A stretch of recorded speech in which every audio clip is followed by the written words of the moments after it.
Greetings and welcome to Office Hours with Dr. G. I'm your host, Dr. G, and I'm so glad that you could keep our appointment. Tonight's guest, Grandmaster Bey, is a spiritual consultant and advisor, life coach, energy practitioner, and author of the newly released Chakras, Breathing, and Energy. He's been doing energy work, breathing exercises, and meditation on an advanced level for almost a decade. He was a drug and alcohol abuse counselor and EMT at a psych hospital in the San Francisco Bay Area for 3 years before leaving the corporate conventional methods of medicine for a more holistic, natural approach. Grandmaster spent 3 years in Australia, during which time he spent most of his time working with the indigenous aboriginal people there, during which time he also learned a lot about connecting to the spirit world, working with elements, and advancing his own spiritual gifts. Tonight, Grandmaster Bey will present Energy plus Motion equals emotion, and he'll discuss how working with energy and energy centers in the body through breathing exercises can help deal with mental health issues. I want you to help me. Yeah, that's me. Welcome to Office Hours with Dr. G for the very first time. None other than Grandmaster Bey. Really? Okay, all right. Okay, you got. How you doing, my brother? I'm doing good. I'm good. I feel honored to be here. Yeah, that's me. Thank you so much. Come on, this is the rule. If what I read isn't long enough to go all the way through the music, you gotta rock with me. Good to feel the beat. Get that Hey, energy up. that's all that energy is. Because we talking about energy. Yeah, that's me. One more. This should be the last stanza. How's everybody doing? In the chat? While we're finishing this up, I want you to press like, press share, and subscribe if you have not already. That's me. Wow. Welcome to Office Hours with Dr. G here. She's coming in from the blurry.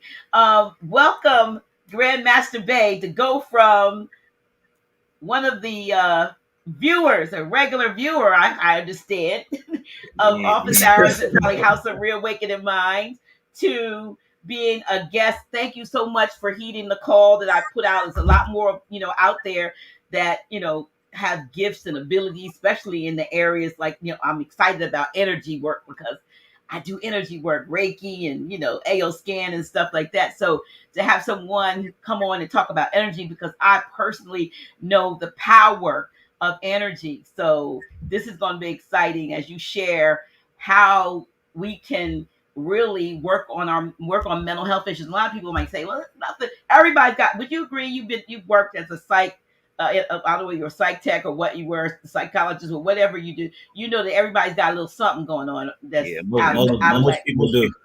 Right. Most people, and then it's so crazy because a lot of people don't associate the two. They don't put together the connection between energy, their emotions, and how it plays a part on their mentality and their mind. Mm-hmm. But your energy and your emotions influence everything. It's influenced everything. So no, let's start with you. Okay, so you worked you worked, I guess, as was it psych? Okay, I give you give a little background. How'd you get from the traditional stuff that you started out with to what you're doing now? Okay, I started a little bit before back then, so it make a little bit more of sense. But before I even get started, I just want to say, man, definitely shout out to you and to Grand Chic, Grand Chic Hives, man, because I am, like you said, I am a active listener, and y'all have definitely got me through a lot of stuff and have put me on so much game in life and brought man, like a good part of, how I am today, So I just had to, man, say that shout out to y'all. Thank you so much. Thank you. And I'm sure if Um, he sees this, he'll do like this. so Yeah. yeah, one get that.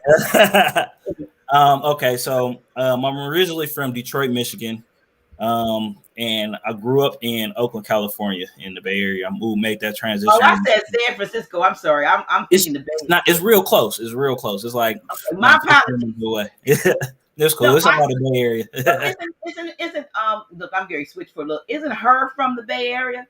Yep, she's from Vallejo. Okay. So the Bay Area, funny, I haven't been over to the area y'all in, but the Bay Area is everything is within 45 minutes of each other from Oakland being at the center. Oakland, then you got San Francisco to San Jose to outside to Vallejo, and then you got all the other cities like Berkeley right next to Oakland, like literally 5 minutes away. So it's all real close. Like kind of like because biggest California is if it's 45 within 45 minutes, then that means it's close. Yeah, it is. But now when you go to SoCal, that's a different animal because SoCal, Southern California. Yep, Southern California, everything is more 45 minutes spread apart. So it's like, man, going from Long Beach or going to Inglewood, going to either being in Hollywood or that area, Crenshaw, everything, especially because of the traffic too. Traffic out here is something else.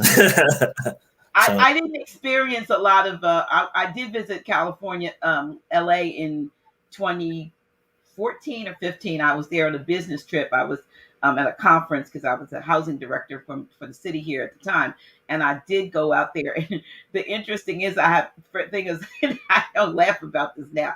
I have a friend. I think he's back here in on the East Coast, but at the time he had been out in California for a while, so he heard I was coming to California, and so he got my schedule and everything, and he told me, "I will meet you at LAX." He met me at LAX.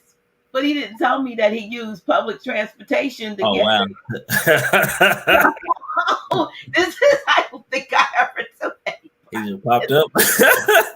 So I did the scenic route from LAX to downtown Los Angeles on buses with luggage. That's different. He didn't tell me. I mean, I could have very easily, got a shuttle, I guess, and stuff, but it was interesting. It was just like, I'm on a business trip and I'm on a bus going from LAX to LA. Man, I know that. I can only imagine that experience because LA got some characters, so I already know. Well, later on when I got there, I got pictures. I mean, I saw mummies. I thought were mummies wrapped up on the grates, and you know how it is over there. But it was an experience that they said it hadn't rained much or any for a long time. I was there, and I'll tell you what happened. The day I was flying out, it was a major rain. I mean, a rainstorm when we were flying out, and it, like I said, it never rains in California. Yeah, it was a bad one, and I was on a plane with Johnny Gill, Ralph Tresvant, and Johnny Gill, Ralph, and Bobby Brown. How can I forget him? Oh, wow, and we had the worst, ride out. It was so bad. I mean, it was storming. I said, well, if I'm going down with some stars. But man, we made it to Philadelphia International. But now for that, get off that. Let's get to you. Come on, let's talk about you. How'd you get from Detroit again to Cali? Okay, so with my family, so we moved out from Detroit when I was maybe around 5. I still go back every blue moon. I was actually back earlier this year to take my daughter there because I just had my first child. And thank you. So originally from there, moved out to Oakland when I was around 4 or 5 and grew up out there. So I started getting with this journey around ever since I was little, I've always been kind of into the spiritual aspect of life, but it came from a different form, more from cartoons and animations and movies and martial arts. My big brother, he was a martial arts fanatic, like Bruce Lee, everything, and with the dragon, So I've always been infatuated and had a connection with dragons into that side, So everything mythical, everything with it comes to dealing with chi, dealing with energy, dealing with prana, mana, everything that life force. It always clicked to me, even with magic and everything.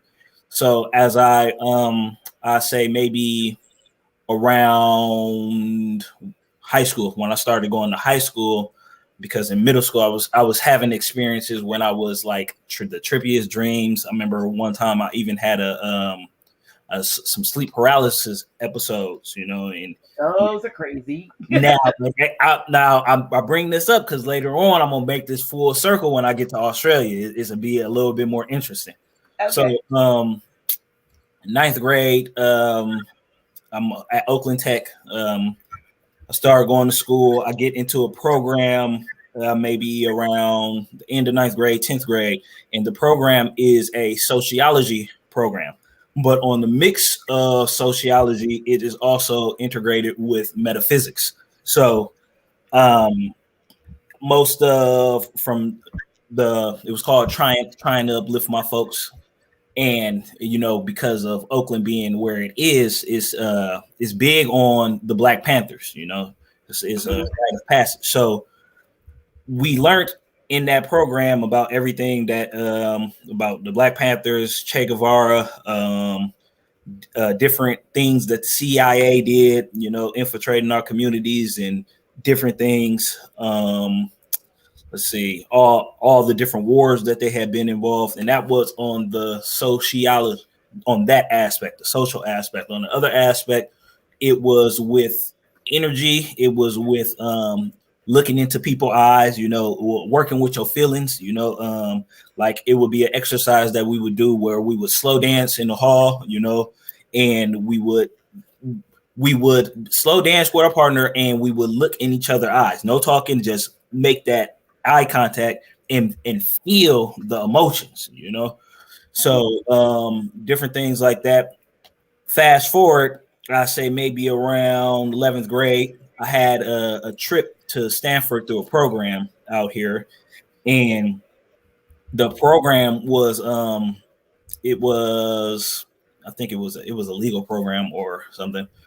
But during the trip, after we put all of our items and our baggage and everything in our rooms, and we were supposed to meet in the cafeteria, I took a little detour and I was outside while everybody was in the cafeteria, and I was starting to go inside, and I was just outside zoning out and whatnot, and I was paying attention to the door. The door was a hallway, it was open, and it was a bug. I'm not sure if it was a bee or if it was a fly or if it was some kind of bug, but it was flying and hovering into the hallway, and it flew in and it came right back out super fast. And I don't know what made me notice that, but I paid attention to it. And as I was walking close to the hallway, I was feeling heat coming off of the entrance, like an intense heat, Now, this was the first time I have had that experience, but I didn't really think too much, nothing of it. I was just like, oh man, that's interesting. Again, this is one of my first experiences, me being in 10th, 11th grade, so I'm not even 16 yet, or just turned 16. So when I go into the hallway and I go into the cafeteria where everybody's in there talking, as soon as I open the door, everything is chaotic. People arguing, they about to fight with each other. I'm talking about I'm like, whoa, what is this? Like, what did I just walk into? But the crazy part was everything that I was seeing, the feeling, that passion, that anger. I was feeling it before I walked into the hallway. I felt it coming off the entrance, So that was the first real aha moment I had into dealing with emotions and energy, and having the connection of different energy giving off different types of feeling, whether you be something cool, when for example, if you having the difference between a heart-to-heart moment and an angry moment. For example, like if you have you ever seen a child born, or you ever had an intense moment of passion with someone, and you feel hot and you feel that warmth, but it's a different complete warmth from if you're angry, or if you're angry and maybe it's you irritated in traffic, people blowing the horn. They both hot, but the feelings is not the same. So it started me on a pay attention more to the feeling and temperature and with heat and sensations.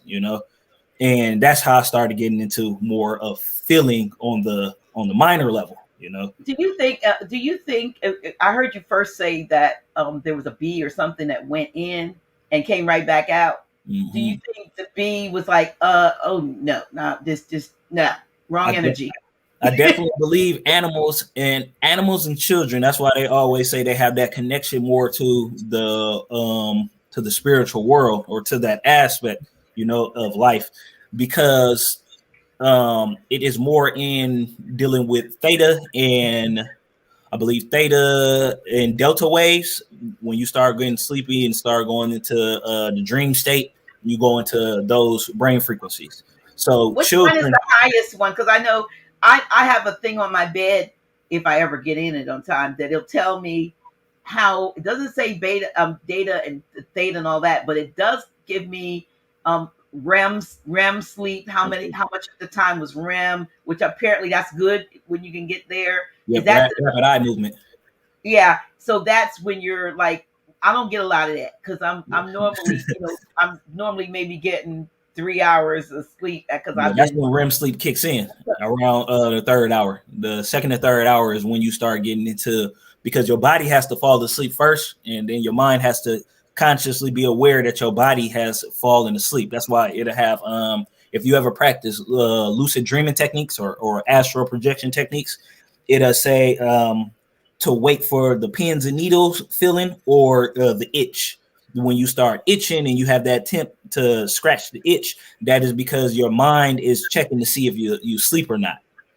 So after you get So to, that has to be something that you are consciously doing. I mean, I don't fall asleep normally and feel any itch approaching, or pins and needles. So, well, pins and needles sometimes, but I figure I must be laying on my hand or arm or your something body's wrong. starting to go numb, because your body's falling asleep. Is that what that is? Your It's body is not. falling It's asleep. not because we're laying on, I mean, it's the the cushion. same. It's the same sensation, but okay, you can do a test for yourself. If you ever land on your back, and or even however you want to lay. The reason why I say laying on your back, because if you land on your side, you would cause that because of the weight. But if you land on your back and you get that same sensation, you'll start feeling it from your feet going up, and you'll feel the itch, the sensation, the itch. It happens in steps, but after you get to the part to where you're starting to feel the pins and needle buzz, then it goes up to you start hearing the buzz and the ring in your ears. So that's when you starting to dive more into that world, and that's when your brain is entering, I believe, delta waves. The delta waves being the sleep, the transitional point between the two. And I was actually about to say something about, I remember about the YouTube no nos with but so with that, it actually was something in Greek. If you look up the word for it, uh the new classification of what they're saying, this wave of it, they go through the Greek alphabet. Mhm. um Beta, alpha, Well, I was theta. in Delta Company when I was in the Army.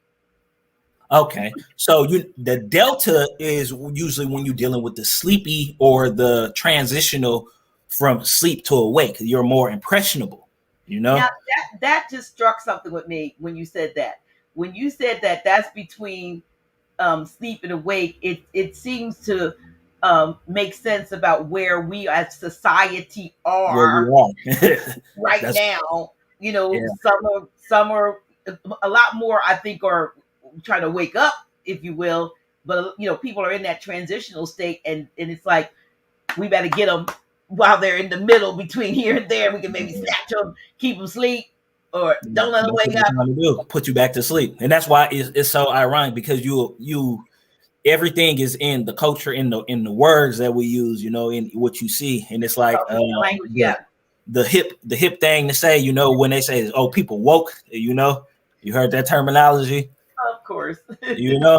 So but it's like now it's to a point to where people need to become aware more than woke, like being woke.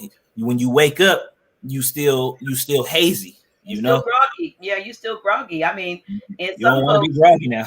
right? You could be in a daze. You know what I mean? People sleepwalk. Some people don't even know that they got up.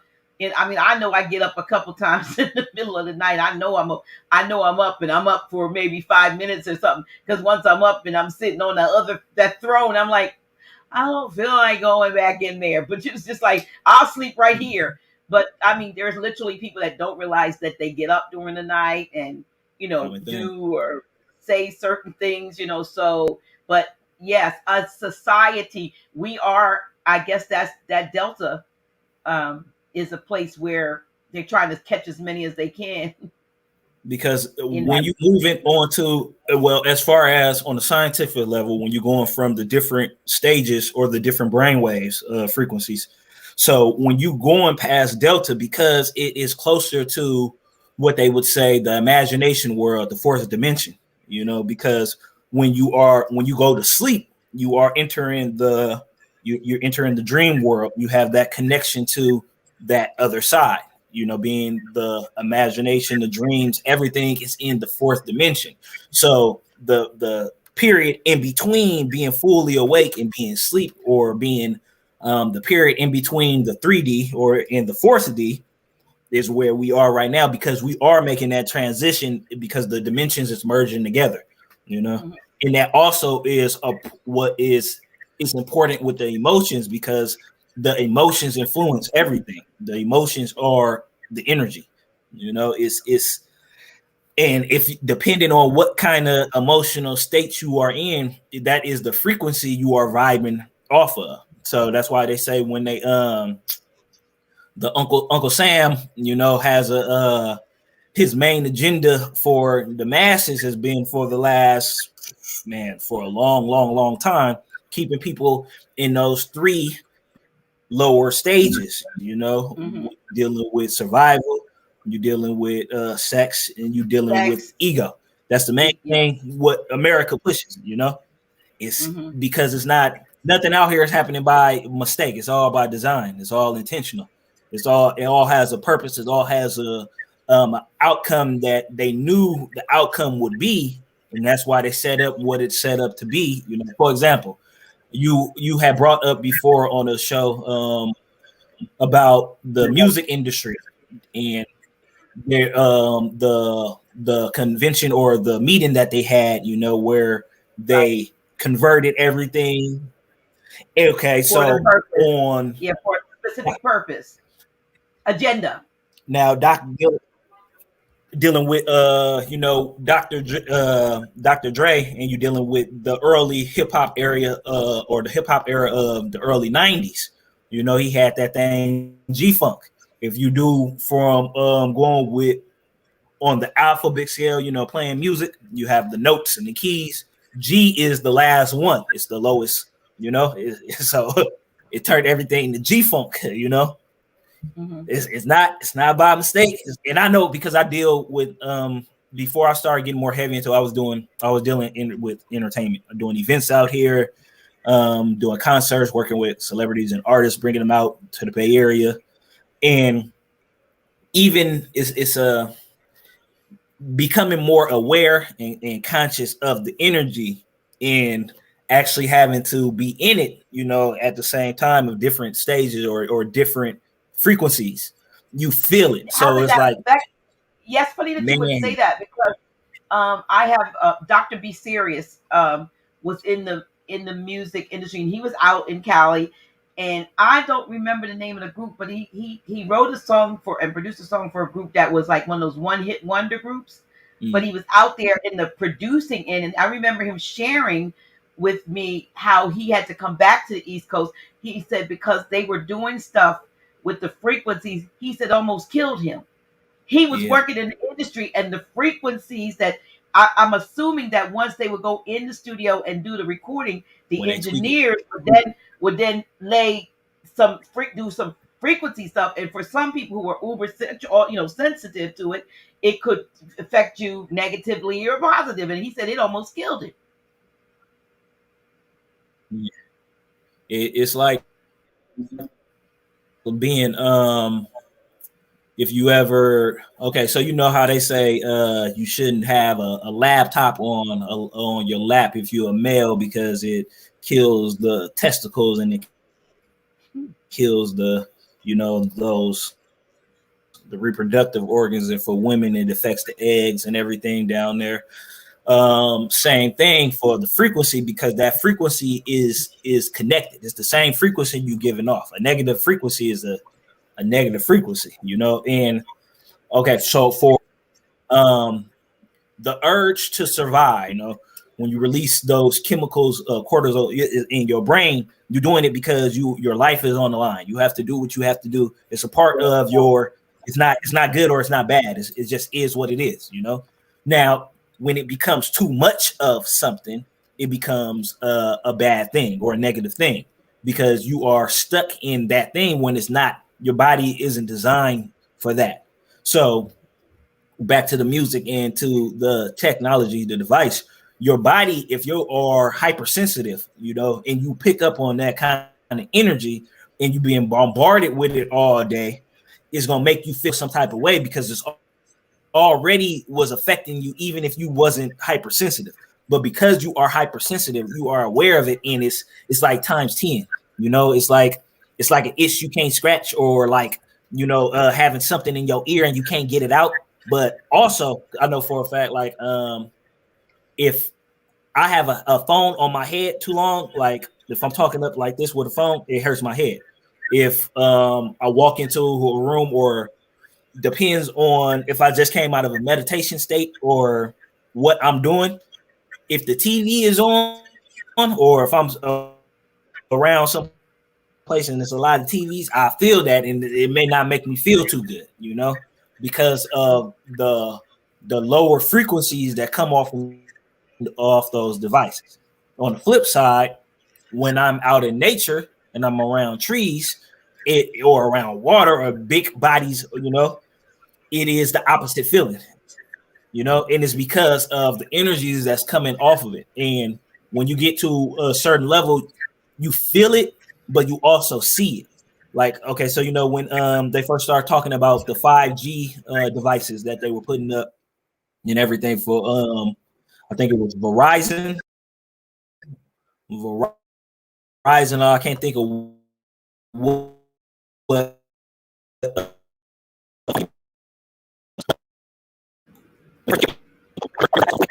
after I was like, wow, it made me feel like they scrambled that one. I don't know what you said when you mentioned Verizon. The whole thing went like like scrambled.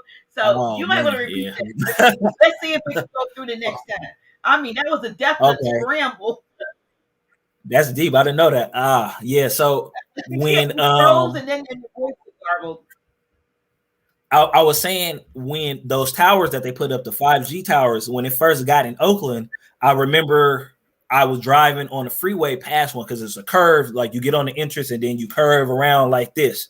And when you curve around, it's right to your right side. So every time, it took me, man, a couple of weeks to maybe a month and some change. Every time I went past it, I felt that in my stomach. Like, it made me feel kind of sick. It made me feel queasy every time. Same spot. And it was before I even realized what it was, because I didn't know what the towers were when they first, like, I heard of them, but I never seen them, And then I started seeing all the different memes and posts about what they are and showing what they look like. I'm like, man, that's that thing, So I experienced and I felt it, and your body, especially if you melanated, Again, you also had a guest on the Real Naga. Shout out to him, man. He a lot of good game. I got his book that the Melanin research. So the great book in Melanin to talk about it. And how you were saying how your melanin has an intelligence, so it adapts to different types of radiation or different types of frequency, even if it's harmful for you. So I'm not saying that I'm not still feeling that frequency and it's still not, making me feel some type of way. But because my melanin has adapted to it, I don't feel as sick, or I don't really feel it as much as when I come by, driving across the same spot. So the thing with, I say that to say with the technology and with different negative energy or dealing with different emotions. Like, you ever been around someone who's just super, super negative and you just feel like they just drained you? And it's real similar to if you were, again, back to that situation of that heat, or that where you were in traffic and you were exploding, the feeling of it feels similar. Same thing if you get into the feeling of the technology, the man-made devices. These feelings of all these different things, when you get good with working with energy and feeling, you will sense the correlation between the two, or between all of these different things, because it's on the frequency that is vibrating at. So if you are a high vibrating person and you are more on a because you're a high vibrating person don't mean that you don't have you're not able to operate in those other frequency forms. You're just not dominated by it. You're going to operate with them because it's you have to be balanced in every aspect, but you're not dominated by the energy. So you're not going to be as affected as somebody who is not aware or not balanced. Someone who's unbalanced, they're easily explode from these kind of situations. So back to the emotions with dealing with what I was going to say, because it was very, very relevant to it. It was about the emotions. You had said, it's gonna come back to me. I It'll hate come when I have back to brain you. farts. It'll come back to you. But when you're talking about people in the mental health But area of mental health, do you? And I know you may be coming back to you. So if it does, go on and say what you're going to say. But I was going to, as a segue, ask you: do you think that there are outside forces like energies and frequencies and so forth that may be affecting a lot of people who are being diagnosed with mental illness, and it may be from the various and sundry frequencies and their inability to, to handle them in a let's say a normal way. When I say normal, just meaning and not show the effect, even though it's being if they're being ever you said everybody's being affected, you just may not know it. But it's a some fact. people are so oversensitive, ultra sensitive. Could that be contributing to the all of the bipolar, paranoid, schizophrenic type Yeah, diagnosis, etc.? I say you have different. Okay, so that is very true. But you also have different. I break it down into three different aspects. So you have some people, because everybody is dealing with this, especially off of what happened with 2020, when everybody got put in the house and we was on lockdown. Everybody had to face those skeletons in the closet. So before, or because of this system falling apart and crumbling, everybody was already dealing with their own issues, whether it be from family issues, whether it be from financial issues, whether it be from social issues, whether it be from whatever, medical, you already dealing with whatever you're dealing with. But because you operating in the day-to-day life, you're able to push that to the side, keep it going, go to work, go out party, go out and do whatever, and be like, I deal with it when I deal with it. But because of what happened, everybody was in the house and that door opened up and you was just in the house all day. You had to deal with it. So if you didn't deal with it, you maybe have resulted to the spike in substances, spiking in different things of trying to get around not dealing with it instead of embracing it. Now, that's one aspect. When you have people already on edge, they already, it's like a board. You could bend a board. It has a point to when it started bending, you start seeing the stress in it. You start seeing the cracks. But if you apply pressure, a little bit more pressure, it's gonna crack, because it's gonna snap. Now, when you snap, because you are already in a lower frequency, and your defenses on a, let's say, on a spiritual level, it's a little lower. You're more, what's the word? You're easier to react to things because you're easier influence. It's easier for things dealing in that other realm, to maybe attach to you. That's why they say negative spirits, different things. If you have an issue with drug abuse, and maybe you've been clean for a little bit, and because of things happening, you find yourself maybe around people who were still doing that. Now, because you've been clean, you having a down period. One, the mental of where you at is not strong, so you already a little weaker. It's like your immune system, but your spiritual immune system, your psychological immune system, you are easier influenced and easier to be, messed with. So if you are in that environment and it's an entity there that is feeding or off of that energy in that environment, because you already had an attachment and you had a connection with that, it's easier to get back on you, and that monkey is on your back now. And now you are going back and you're relapsing, and you like, man, I need that fix, because you were put in the environment, that's one. Two, it may have been something there that was feeding off of that, a parasite, an energy parasite. And three, you have you have your own stress of things that's happening. So the environment, the entity, and your own things is now leading to you having a relapse and you going through the same thing. Now everything is connected. So because the dimensions is merging, it's more entities, it's more connection, it's more of a contact we have it with that side of the world, or with that aspect of the world. So if you are not strong, on that level, it's easier for things to influence you. That's why they say mental health disorders are on a skyrocket in the last couple of years. That I believe is in the high 70s or 80%, not of just the American population, but the global population is having mental breakdowns, because everybody is stressed out. Everybody is anxious. You feel me? Worried about, am I going to get kicked out? How am I going to pay? How am I going to pay for this, pay for that? Everybody is angry. If you don't have your emotions in check, you angry. You quick to snap. Especially because society says it paints a picture for you to react like that. Because again, in living in this world being influenced by Uncle Sam, everything you see on entertainment is rah rah rah. It's macho macho macho.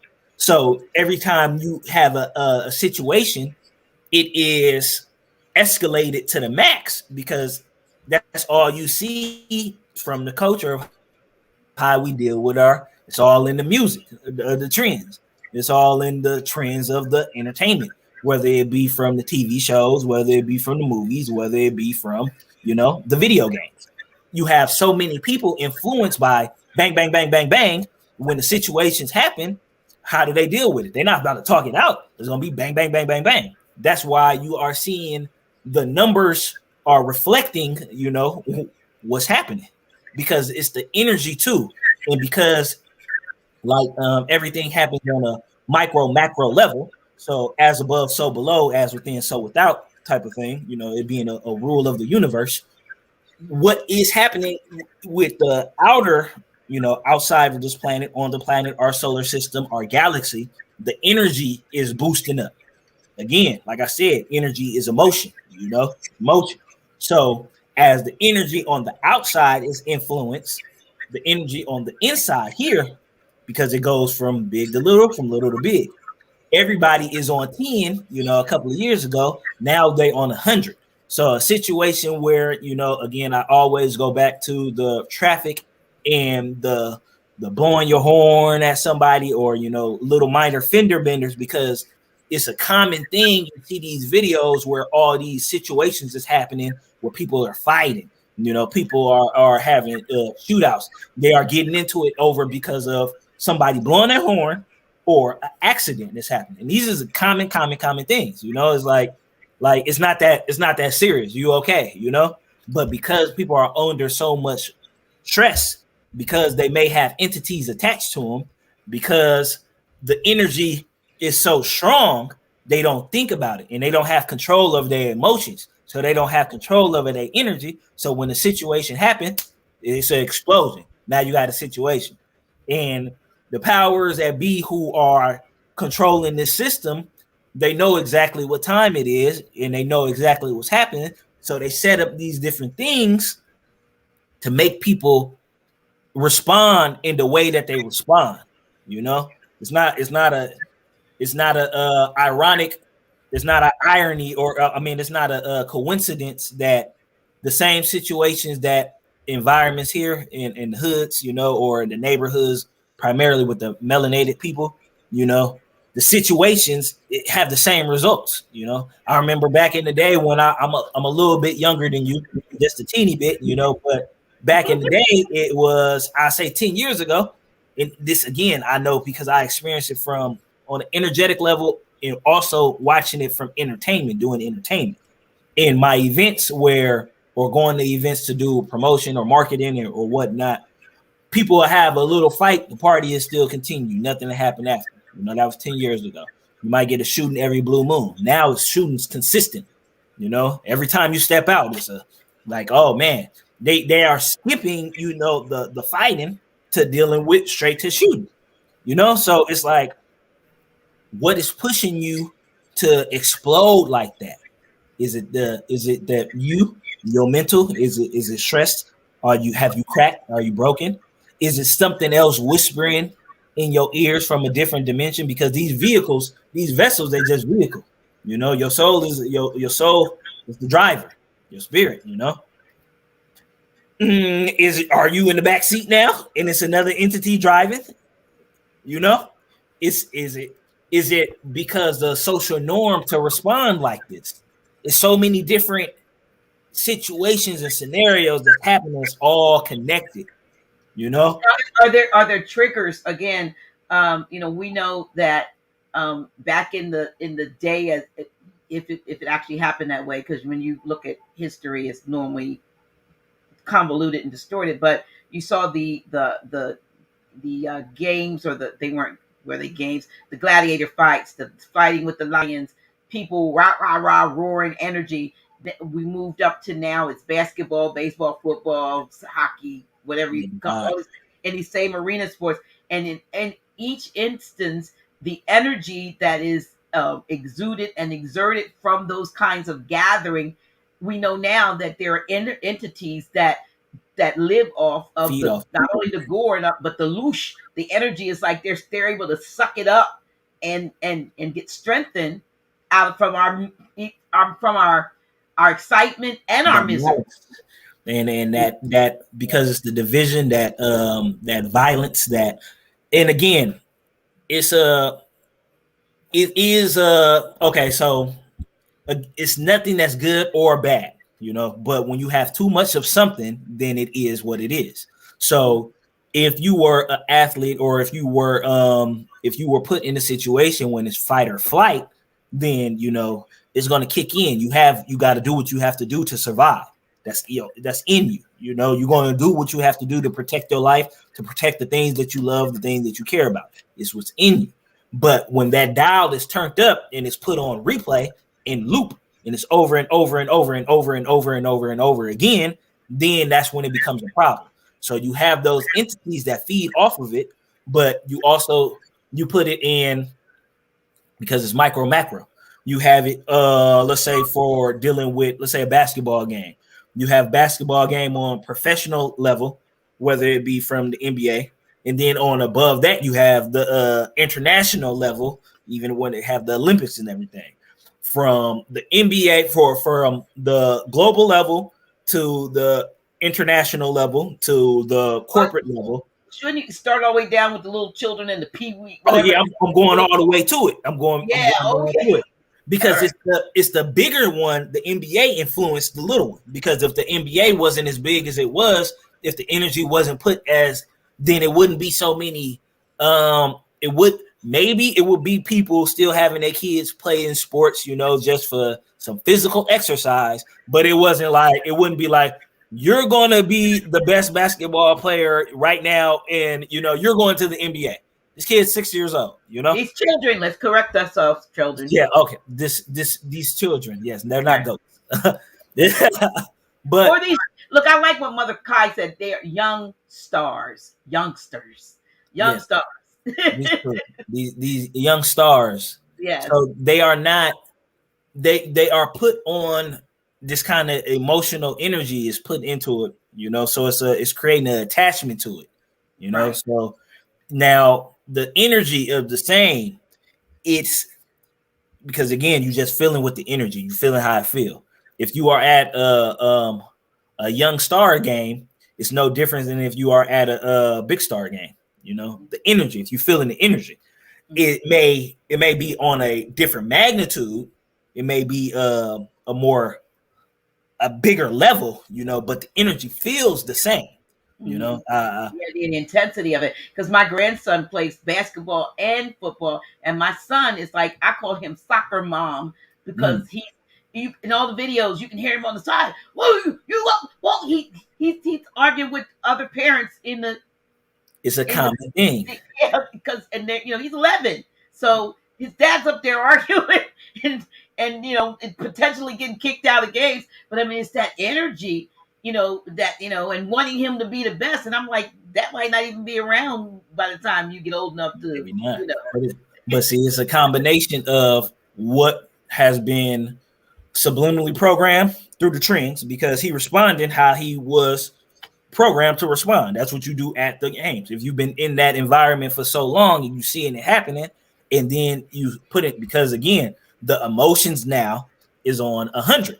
So you are putting, it's more than what it would have been, 10 years ago. 10 years ago would have been like, yeah, do good. Yeah, rah, rah, rah. But now it's like, it's a different, because the emotions, but you still have the same entities there, because again, let's say you take on a professional level, a team from, let's say, the Golden State Warriors, and you take a team from, I don't know, I ain't really, this anybody. The Eagles, they're terribly suck. Oh no, sorry. So, okay, the 76ers. Let's say. 76. Oh, we're talking basketball. Okay. Yeah. So you take these teams, and let's say it was the championship game, or it was the finals, the playoffs. If you had not the team members in their self, you're gonna see the intensity on the floor, but pay attention to the fans.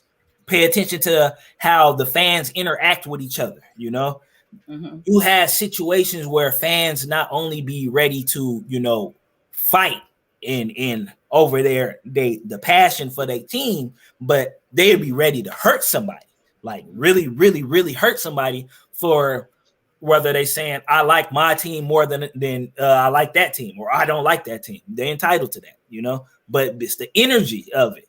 And because it's also back to the emotion and the mental, you not being able to take a no, or being able to have someone else's opinion being different from yours, and you explode over that. That's an emotional problem.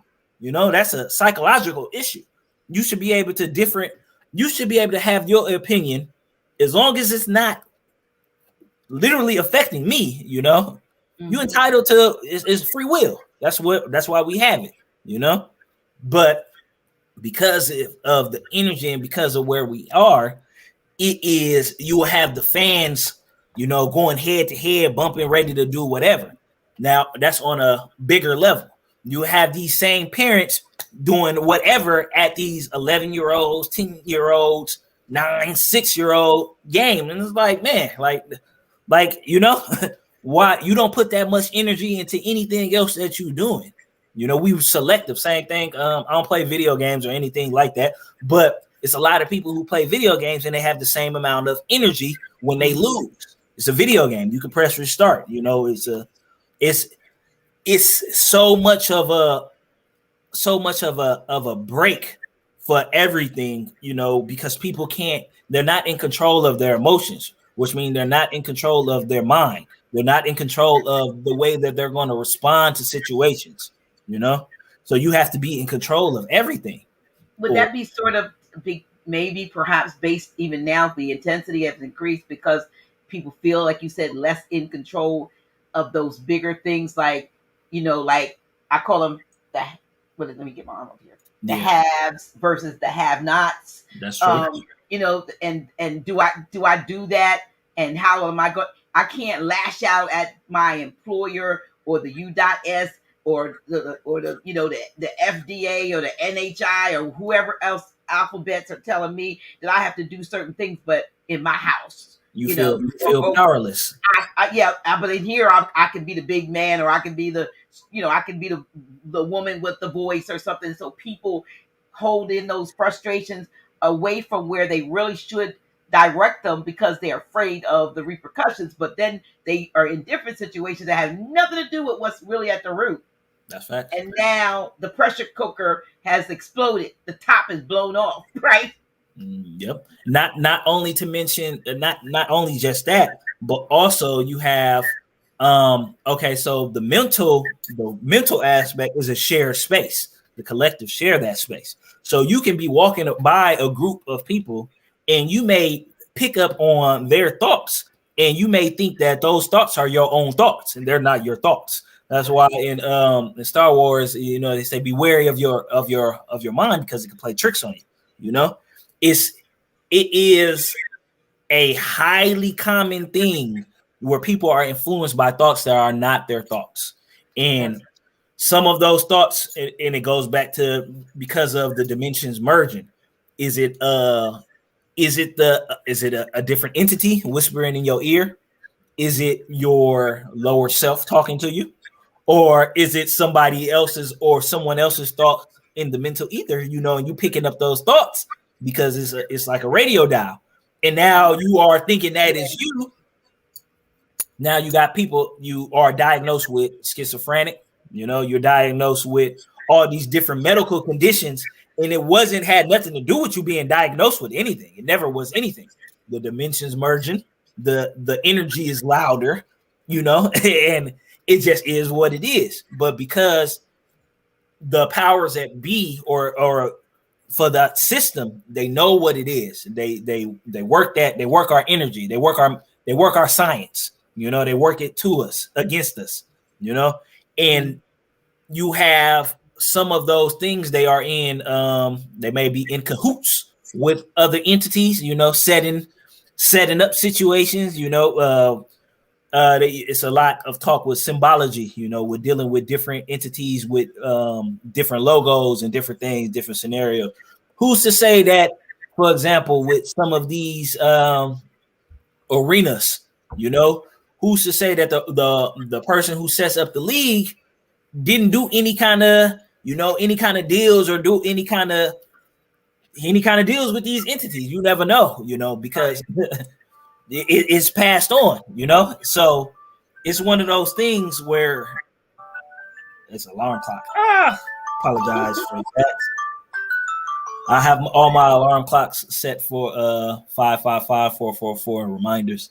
Yeah, but you know what? When you're talking about that, I've always had the feeling of late, because there's so many where I am. I don't know how it's where it is out there, but so many shootings, so many killings, and every place that there's a killing, you know it was one there because they're the 40s, the whatever, the bears, and you know, if it's near a pole, like a, you know, sign pole, there may be balloons and all this stuff. And there's one I can see every time I go around the corner, and this young man that tribute to was killed all the way on the other side of town, on a more upscale side of town, but they held the memorial over in the area, not where well, in the general vicinity of where he lived, but not where he died, and it's near Park. And all of this stuff is sitting there. And what I saw in the spirit realm was that every time you see these you put these sort of these I guess they're not altars, but they are tributes, if you will, like memorials. Every time you put these memorials up, that other those entities, those spirits hang around in the area where these tributes are. And then when others, like you said, are walking by, they get influenced because misery loves company. You got all these we didn't send those spirits off the way they were supposed to. Most of these young men are street out there in the street and everything. And if they had a church service or something like that, they still didn't do the old time way. Nobody sent that spirit on, going into your rest. And so they're hanging around where they checked out at. And especially then if the body wasn't cremated. Right. And they're drawing others to join them. And so you're walking down the street and yeah, you got a piece, but you weren't thinking about shooting that guy across the street until you walk past that thing and that whisper in your ear, like, you know. And so I see it happening over and over in the same spots. So it has to be an energetic reason why. You're absolutely right. It keeps happening, and we got. It ain't coincidence. Yeah, stop doing the memorial. When you leave that stuff there, they're hanging around their own memorial. And then when they see this living going, look, here's another one. Let's get that. Let's get that one. Let's get that one to shoot that one so we can, it gets to become a bigger crowd.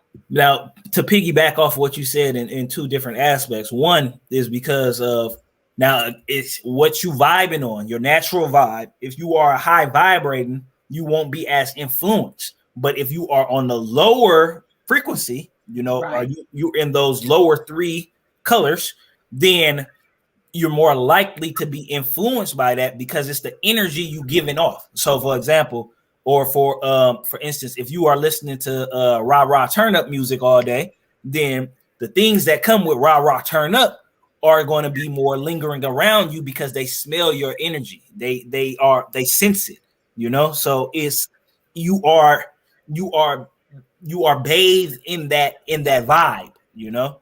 Second, it's interesting you say that with memorials. Now, you know how on more when you're dealing with the Eastern world, the way that they deal with giving thanks, or they giving whether it be thanks or gratitude to their ancestors or to the spirit world, the altars is usually in a private place, private location, always in a private location, someplace. It'll be a peaceful area, you know, peaceful environment, really, or usually a lot of trees, a lot of flowing water. You feel the wind, you feel the elements. It's the connection to that because it is on the opposite pole. Now, for here, with a lot of the memorials, it's outside in these environments where it's a lot of metal buildings around. It's a lot of man-made things. So you're dealing with a different kind of energy already, you know. It's real cluttered.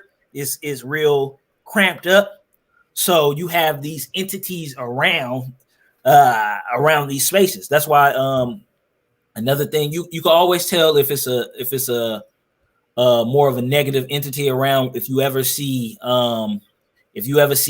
like incidents happen in the same spot, like, you know, car accidents always right there, or dead animals is a big sign, always in the same spot, or natural disasters like maybe a lightning strike, or, you know, pole or fall, or something, just some real odd stuff happening on the same block in front of the same house all the time. 9 times out of 10 that you know, something around. Because somebody asked too what you mentioned, unless they were cremated. What does cremation do to hinder those spirits from you know? Okay, so you ever you ever seen like with the zombie movies or with the zombie everything, how they always reanimate a body because the body always comes back, but usually with especially that's why I say I love cartoons, especially because they always give the game. It'll still be a fragment of the person still in that body, but they haven't moved all the way on yet, but they still a little connection. It's because when you're dealing with the astro, when you astro project, they always talk about the silver line connected to your cord, Right. connected to below your belly button. Mm-hmm. So when you pass, that cord is connected, but it's still, you know how when you cut a cord, it's one piece and then another piece, even though it's not a connected no more, it's still part of that piece. It's still part of that piece. So because the vessel is not gone, it's not put back to, it's not given back to mother, it's not given back to where we come from, with the elements. It's not back with it. It's still connected here. It hasn't fully moved on, it hasn't fully, it may, and that's why they say like if an entity or if someone passes in a hospital, those are the worst places to pass at, because not only are you stuck in this realm because of they have not got rid of your vessel, but because it's a metal box, it's hard to get out of that metal box. It's hard for entities, it's hard for spirits to move on past that energy, because that metal box, those materials, they keep it trapped in. That's why the worst, that's why they say the worst place to heal is in a hospital. Because you are surrounded by the sickness, you're surrounded by that death. The best place to heal is a resort. You really, really want to go heal, go take a vacation to a tropical island, go get away, go get in nature. That's the best place to heal. Eat a lot of be around a lot of living things, not a lot of corporate corpse, dead things, because you are taking on that energy. So that's the main reason of why they say cremation. That's why, like, when they ever talk about getting rid of vampires or getting rid of zombies or getting rid of mummies or anything, when you're dealing with the supernatural, they always say burn it, burn it, get rid of it, purify it, purifies. It is what it is. Wow. So, I mean, because most people have funerals. Lately, I think during this last 2 years, we've been going through almost 2 years, though, a lot of people have opted for cremation, because I think some people have had multiple people, in their family go from something that they, deemed that it's this. And so I hear about a lot more, cremations I've seen where they, just have a picture up or collage, and so that they likely cremated the individual. So that's happening more and more. But in the cases, like I'm saying, historically, and then I just saw a new show, and it's funny, but it has a lot of reality. It's called Ghosts. CBS has a new show called Ghosts. It's kind of it's funny, but it's about spirits that are inhabiting a house, and new people get, buy, not, they didn't buy it, they inherited the house, and they want to come in and change it around and do things, and these, like, spirits from different eras all are residing in this house, and it's the interaction between the living and the dead, because the one owner hits her head and almost dies when they first get in there, and when she comes out of a coma, she can see the dead. Is it a remake of the movie Ghost? It has no correlation between it? No, nothing. It's not. I actually like it. I actually have it on. I did tape like the first season 1, episode 1, and I actually liked it. But it's a little fun. It's a little comic relief because of stuff we're going. I don't look at a lot of TV. I look at a lot of YouTube, and things that are documentaries and things like that. So I saw it in the ads, and I took a look at it, and I was like, hey, this was a relief from the gory, bloody, or gloom and doom, but it was taking a look at the fact that when we die, so to speak, we're not gone. Yeah. The energy, lives on. I say, okay, so, and this is a connection to that. But from my experience and information, or from the teachings that I have come across, so you have ghosts and you have what do they call them? Not ghouls. Is ghosts, and it's something else. It's spirits, ghosts, spirits, and it's a different thing. A ghost is more of a, if someone passed in a bad manner, and especially if it's in front of someone, if it's in, like, for example, if someone you really really really cared about passed in front of you, and they died in a horrible way, and you was observing it, because your energy is so strong and your connection to it is so great, you are projecting a loop of what happens, of that thing. So it is the connection of that person, and your energy that you putting into it creates a loop. And that's why if you ever hear about a lot of sightings with ghosts, they always do the same thing. Like a ghost, it may walk down the same hall, the same time every period, because it's a loop. Now, then you have other things that I can't think of the actual proper name for, but I know it's more orbs, like it's more orbs, and the orbs can take a shape of the vessel of what it used to be, and it could be in that form. But 9 times out of 10, it'll be an orb. In Australia, they call them Melanin lights. They're real big in more places where it's more it's not too modernized. What's the word? And not industrialized. It's still real natural. It's not a lot of people there. It's a lot of it's deserted. It's not a lot of, it's still got that natural sense, or it has not a lot of electric wires, not a lot of man-made things. Those kind of energies influence it. You're stronger. It's a higher chance of seeing things like Mimian lights or those spirit orbs go, be around in those kind of areas, in those environments. That's a good transition, though, for a segue for us, because I want you to talk about the 3 years.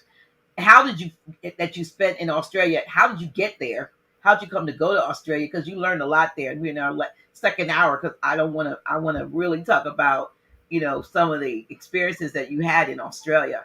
Okay, so my experience with Australia, it was first of all, how did you get there?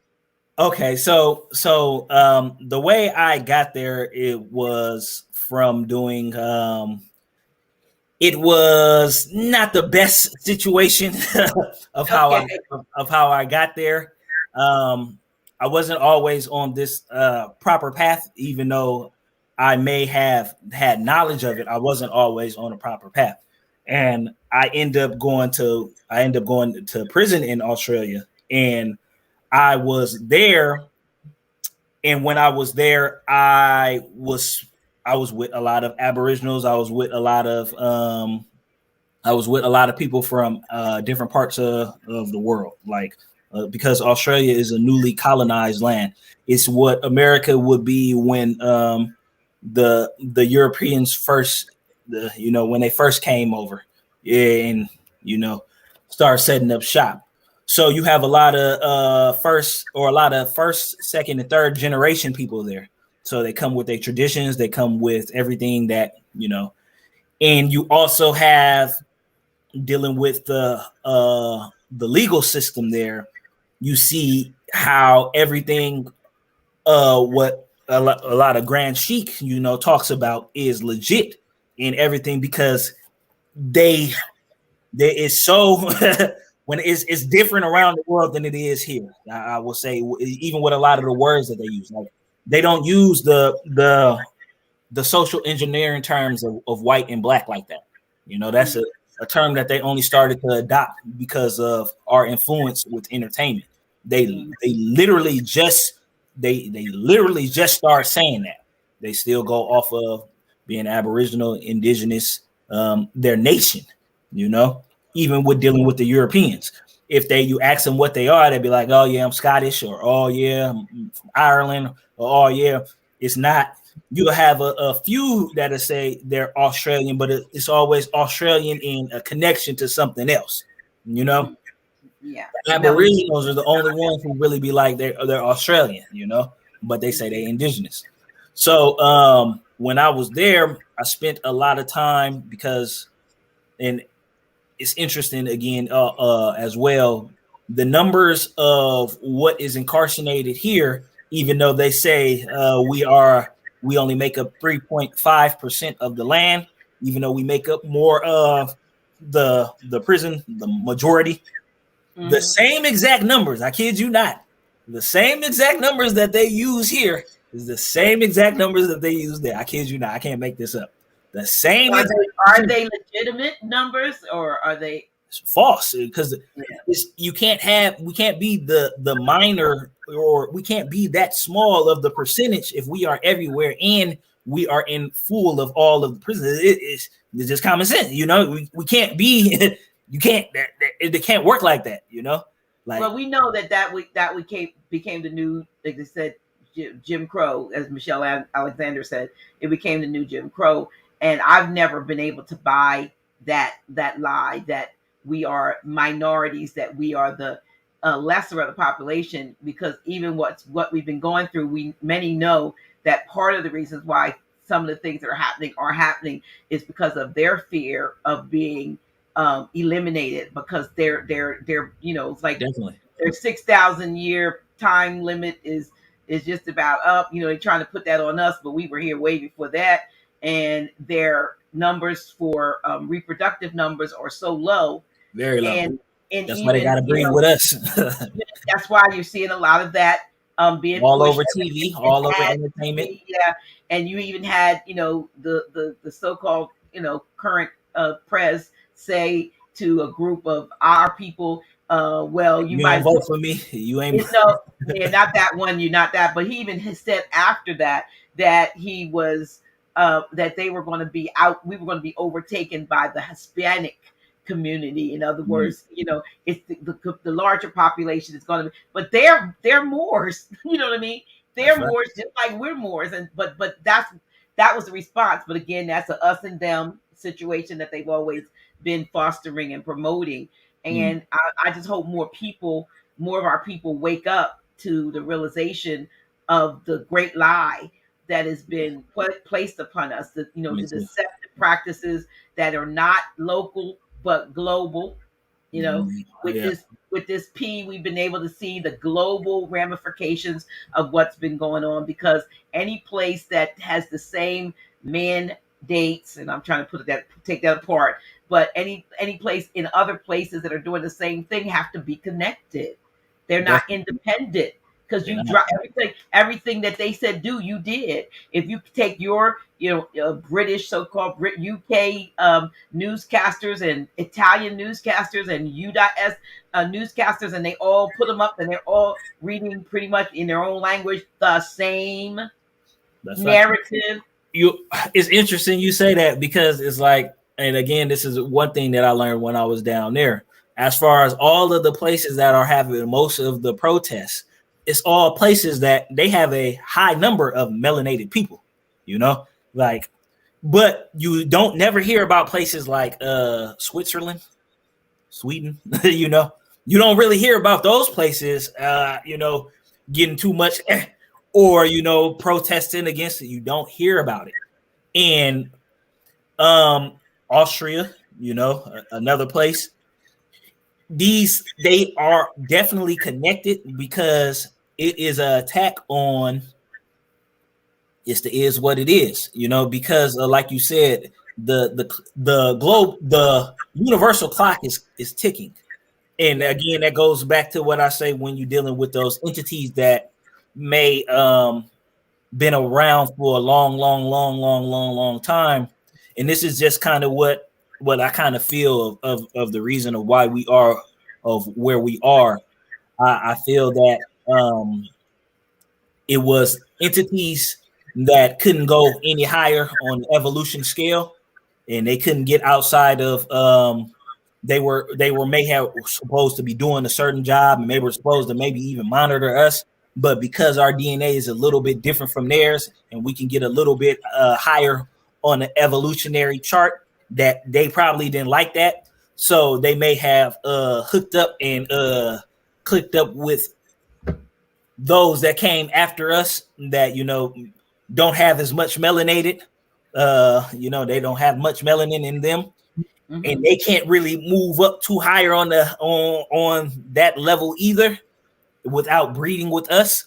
So I feel like maybe they may have connected and hooked up, and they told them, "Hey, man, if y'all do this, take the science and do whatever you do." Not to mention that some of us in past lives may have given them our science, to bring them up because our own the things that we did wrong, to clear our karmatic debt.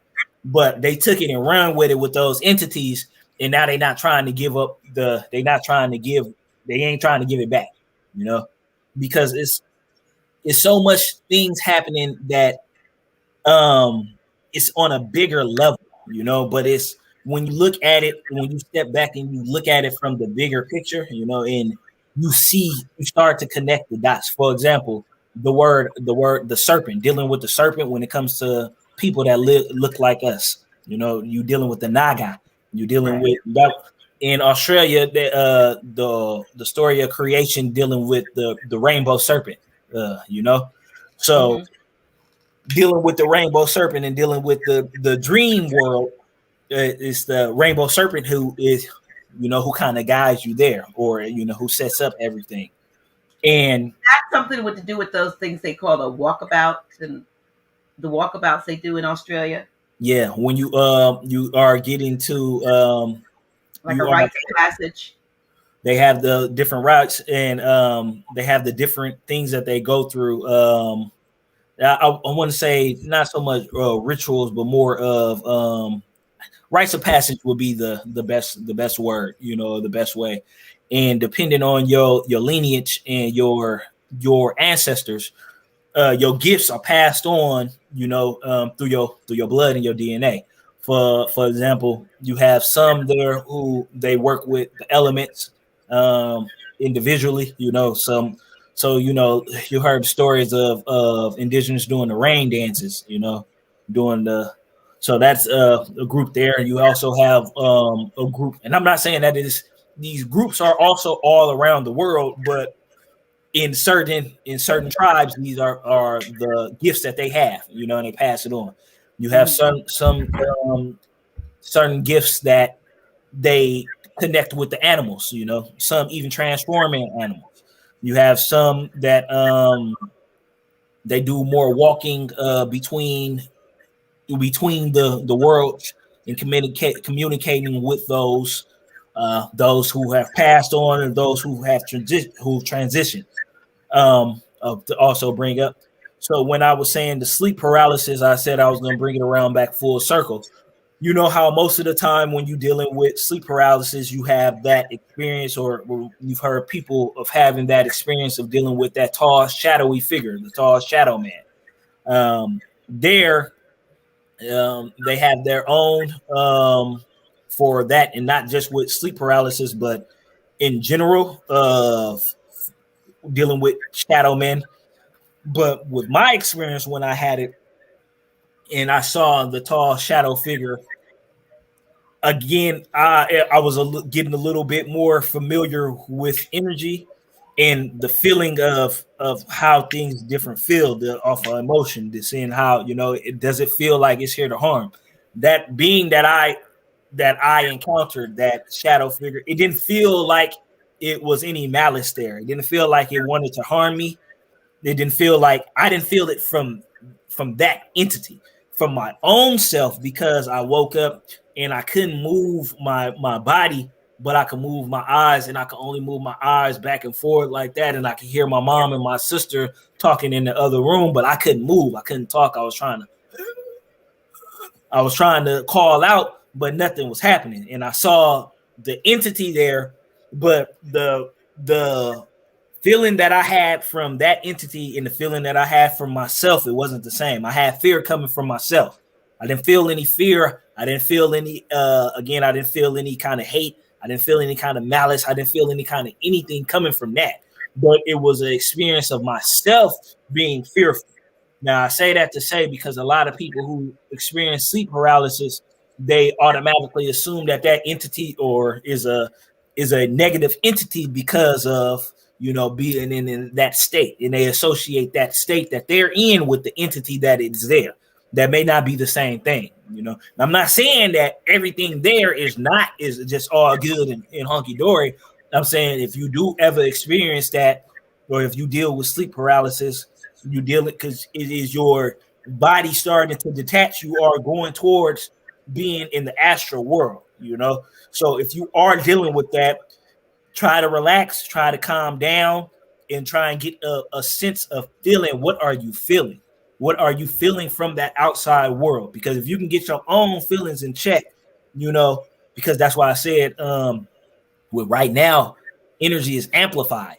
So this happened when I was around 18, 17, you know, 16, when I had these episodes. I had lucid dreaming experience, and I had a different kind of astral projection when I was in Australia, but it wasn't the same kind of sleep paralysis. So if I was to have that same experience now, and me being fearful of because of the amplified energy, if you are out of your in your astral body and you are in that kind of state of those kind of emotions, it's going to be amplified because the energy is amplified. So you're going to, like you said, we're dealing with the memorials, you know, those energies being called to that because the emotions, you know, from everybody crying and everybody gathering, it's a cesspool of energy. It's a cesspool of different kind of baggage, different kind of things of what people is dealing with, different kind of entities gathering. You have all these different things gathering at the same space, you know, and then, you know, it's like dealing with what is you may be leaving something left over, you may be stuff swapping back and forth. So you got to be aware of what you are putting out. You got to be aware of how are you feeling, and you got to be aware of what do you feel around you, you know, because you can, and this is, again, this is why I say everything in nature is what it is in nature. These negative entities or these negative parasites, they are what they are, but in nature they are not negative because they are designed to be what they are. You know what I'm saying? So it's like a parasite is going to be a parasite. It's on you to be around that parasite and make yourself, you know, food for the parasite. Yeah. What about though when you have sleep paralysis? Now I've had them on a few occasions, but I didn't feel like I was just paralyzed. I felt like something was on me, holding me down, and I could not move because it wasn't just I was stuck in place, but you could feel the feel of some kind of entity Of a that pressure. was dark, that was, yeah. And so this was back in my Jesus days, and so the only thing I could do was think, they used to say the blood of Jesus. I couldn't even say it, but and then I realized that every time, a lot of times when that happened to me, I would have had the covers over my head. And so I have a thing. I will not put a cover over my head because every time I feel like if I put a cover over my head, like now I'm like, now I'm a bundle because every time it's happened to me, I had the cover over my head. And so it's weirdest thing, but I literally would feel the weight of something. And I was frozen, paralyzed. Multiple possibilities. So it could be the inner, because again, you are in control of everything because it is your energy. The energy that you had, did you have fearful before you even felt that pressure when you couldn't, because if you I have no idea. I was asleep. I woke up and something was holding me, and it wasn't physically there, but it was energetically there, and it was dark. It was not. Yeah, it was. When I say dark energy, it wasn't necessarily. It was dark at night. The energy felt, malicious, malevolent. Okay. Well, if that was the case, it could have been now. And this is again, This is just possibilities, you know, when you deal with um and this is it's ironic too. I say this when you were dealing with that, and you were saying you were about to say that you was about to say the blood of Jesus. You was about to say whatever you about to say, because I know a lot of times they I was say thinking it. they tell you to do that, you know, and then it automatically goes away. And sometimes it makes me think, if you are coming out of your body, and this you are entering the astral world, because you already are dealing with that energy of what it is you dealing with, what it is, you know, is that thing pushing you down, and then is because you say that, it's like, okay, no, you good, I'm gonna, you know, get back up because you're giving it back to me. Is that thing trying to keep you down from getting into seeing what the world is and seeing what you've been giving your energy to, you know? It's multiple possibilities. Is it your energy? Because as soon as you woke up, did you have a conscious feeling, or did you have a conscious awareness before you had your panic attack, or did the panic attack happen first and made you realize, hey man, I'm about to have an out of body experience. I ain't trying to do that. You know, I ain't trying I to don't do know. that. I don't know what precipitated it. I was in bed sleep, and then I woke up and this thing was there. But somebody had put in the chat about never moving into a house where anyone has died, and that ironically, the house that I owned before the home that I've been here now for now 27 years here, that I don't know what happened in that house prior to me us moving in that house, but I know when we were on our way out, my middle son, found something up in the attic that was pretty like kind of creepy, a little creepy and very old and ancient. But while I had the house, there were two deaths in the house of Mm. children. While I had the house, so my friend's child died in the fire in their house, and then my daughter died 18 months later in the same room of crib death, same room. Mm. After that, those two deaths that I knew about, I would leave my house and I would have these two Princess House wine cruets on either side of the bookcase, you know, one here, one here. We would leave the house and we would come back. The cruets would move together. They would they would move. I had some of those experiences in the house. After we sold the house, right? After I no, I didn't sell it. After I left the house and let them have it, Mm. um, I was told that whoever purchased or got the house after me, somebody died in the house. So that's three deaths, you know. So there was Mm. something energetically That's true. Okay, so then that this say when it comes, we talked about this earlier, but that good yeah, and yeah, and you you know, know, because that sage and help sage cleans the area, but when you're dealing with that DeSanto wood, it Palo it, Santo, it brings in a positive, you know, it cleans it and brings in positive. It don't just clean it, you know. But then also too, when you're dealing with with entities, especially when they pass on spirits, yeah, sometimes you got to help that spirit move on to the other side. mm-hmm.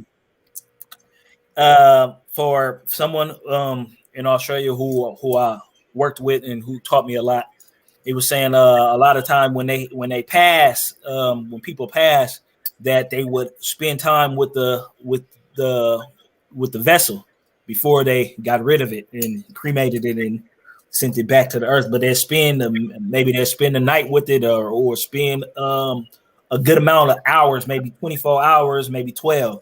But in the spirit world, and they meditate with it, and they help that spirit make that transition, because sometimes the spirits don't know that they moved on, and if they don't know, then they are stuck, you know, or they still around because they haven't realized it, and they're not able to move on because they're not aware of what has happened, you know. So Yeah, I have a um book here though from a shaman who was, I guess, in South America, and he was dealing with people talking about understanding energy.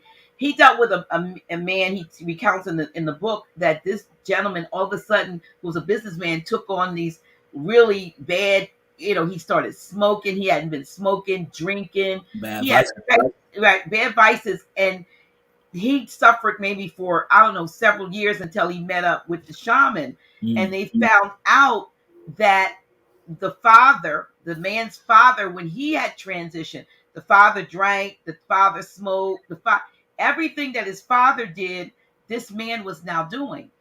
The shaman realized that that spirit or that energy had attached itself to the son and was living his life vicariously through his live son. So he had taken on these vices. They had to do a ceremony to cut the cords. Yep. And to stand up because the father had attached himself to his son. He like, I don't want to move on. He like, I'm cool. He was smoking, drinking. He was, obnoxious on, and he was like a businessman. But that spirit had, and they say that he said there are a lot of times the spirit of an entity may attach itself to a living being. Yep. And take and live through them. And how long ago was this? How many years? I read the book, a couple of years ago. I have to find it over here in my shelf, but I can. Yeah, it's a book about. He's a shaman that I think he came from the U.S. and moved down to the South America and began studying the study for years. And that was one of the things that he found with a lot of people. And he talks about what's supposed to happen when a person transitions, how you have to, like you said, handle that so that the spirit will move on. Yeah, and not attach itself, because it can actually attach itself to a living being. So, because that's like I said earlier, when I said these vessels are just vehicles. You could be, right. You may not be driving your own vehicle. You might be getting chauffeured around. And you got walk-ins. I met a woman that's a walk-in. She used to call me all the time, and she said that she checked out, and the walk-in came in. Because she mental health, she was having a split, or she was having always make that connection to it. They always, right. Every time. And this walk-in came in. I met her, I guess I want to say 2014-ish or something like that, 2014, 2015. Still have her number in my phone. I haven't heard from her. But she used to call me periodically, and she let me know that she was a walk-in. She was not the original spirit or being that was in that body when it came in as whatever who she was through her parents. That another spirit was now occupying the body. Yeah, and she was very rational. You know what I mean? She didn't act like a Looney Tune, but she was convinced that she told me she was the walk-in. I'll say another way. If you want to not deal, but if you want to help cleanse your area and from working with these entities or protect yourself from these entities, iron. If you get some iron powder, iron is iron powder, iron. It's good. It'll definitely help out. Saging. It works. It helps cleanse, but again, if you have, like, for example, the house that you were saying, and when it starts coming to where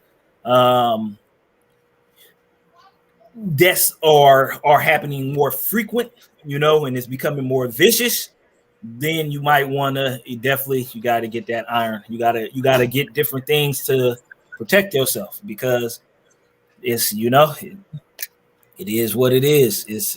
I use selenite.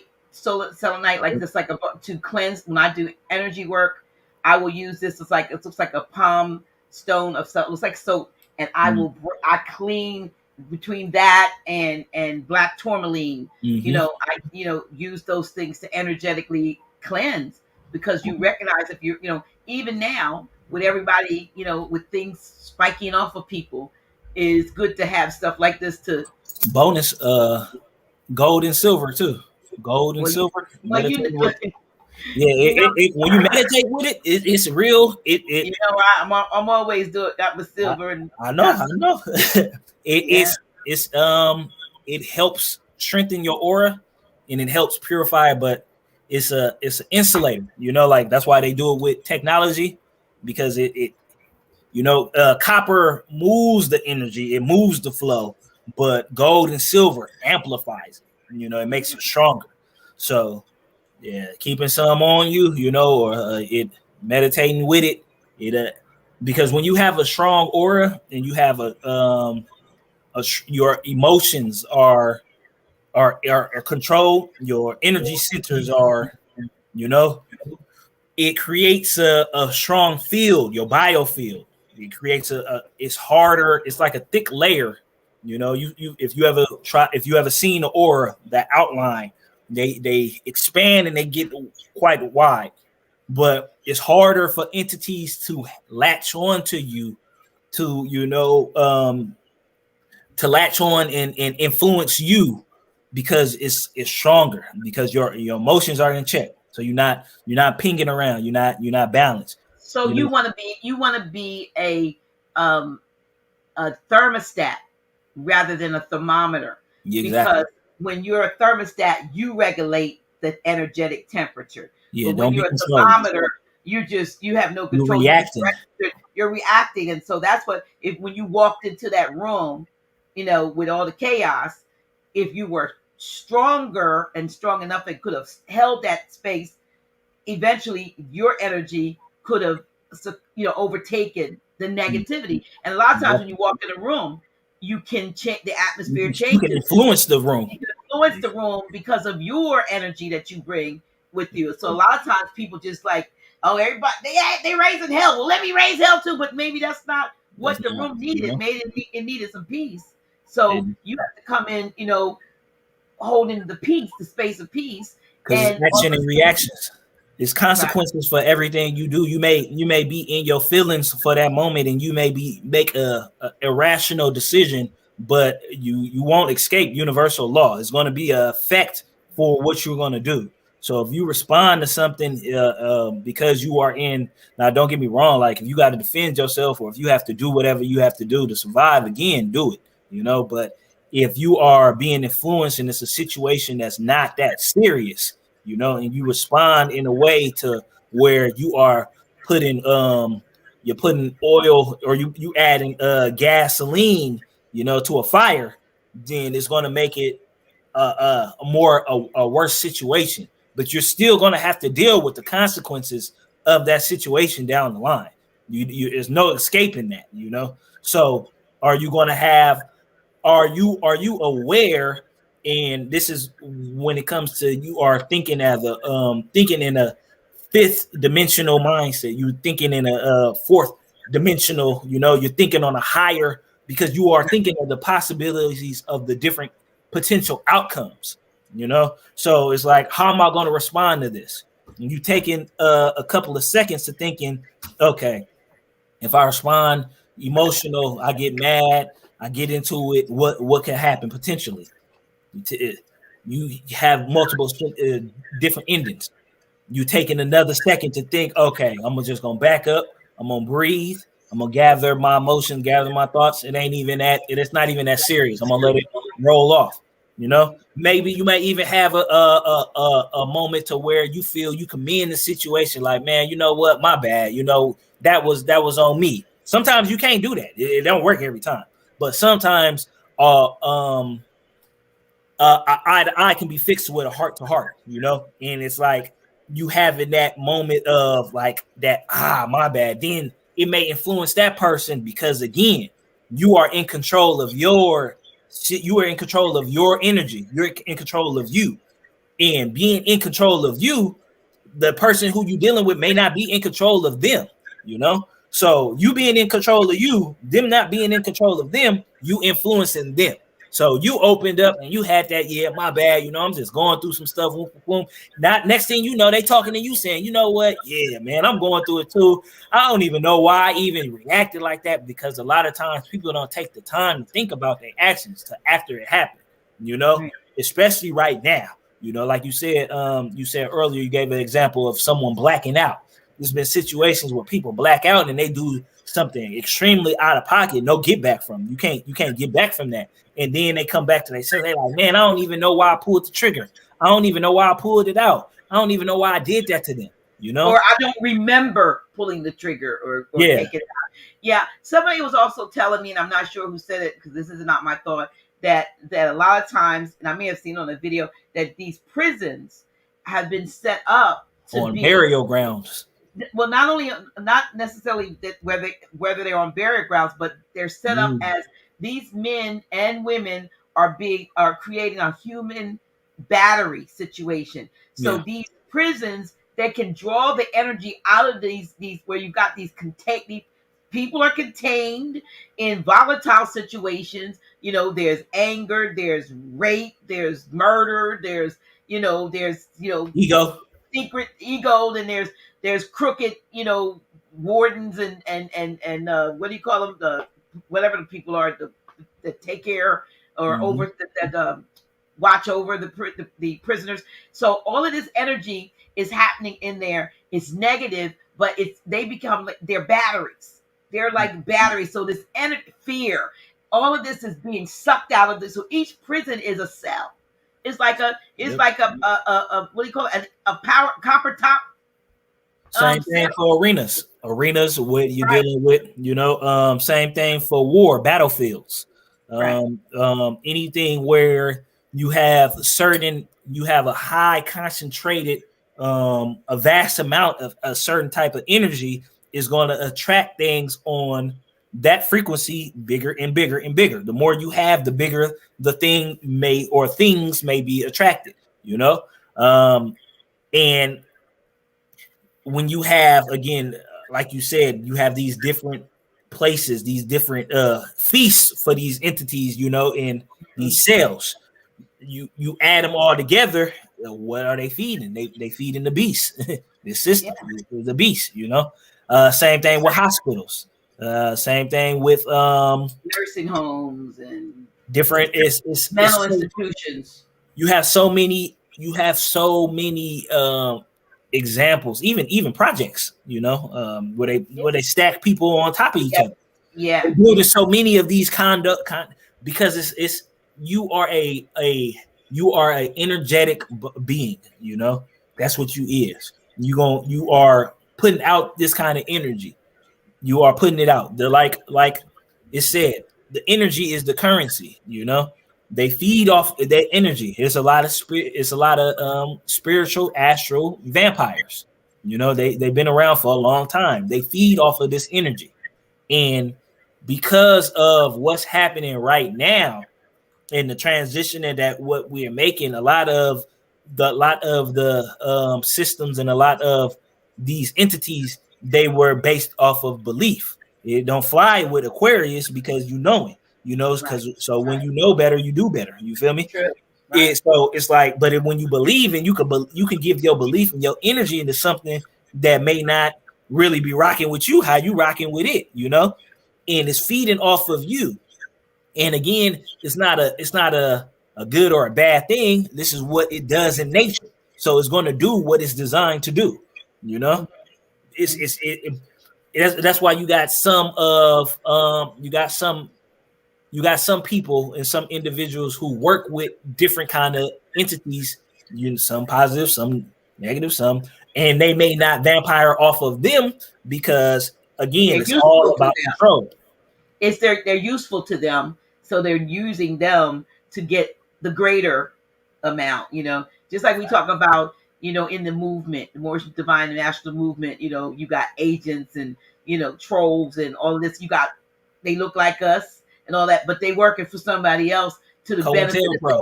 Yeah. So it's the same thing at every level, just in life. But what can one do to begin to raise their vibrations, based on the work that you do with energy work and chakras? I'm gonna pull up.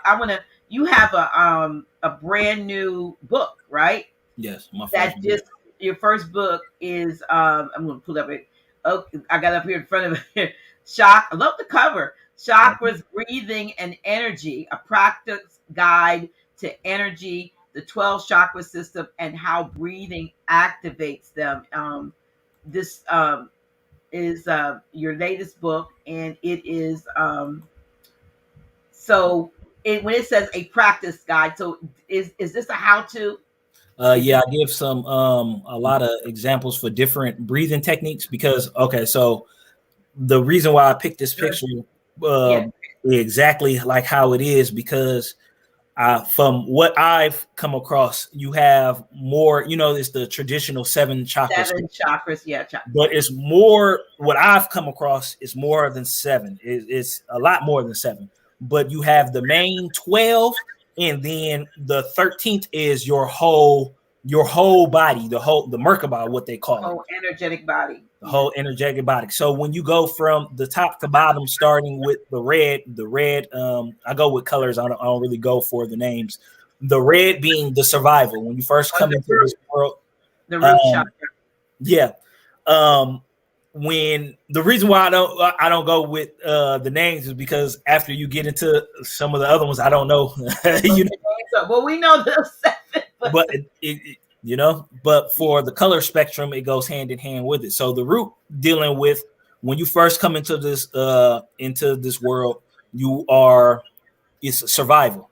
That's the first thing you're dealing with, just survival. It's just you surviving.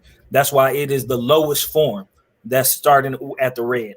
When you are worried about survival, you are just worried about, man, it's your fight or flight.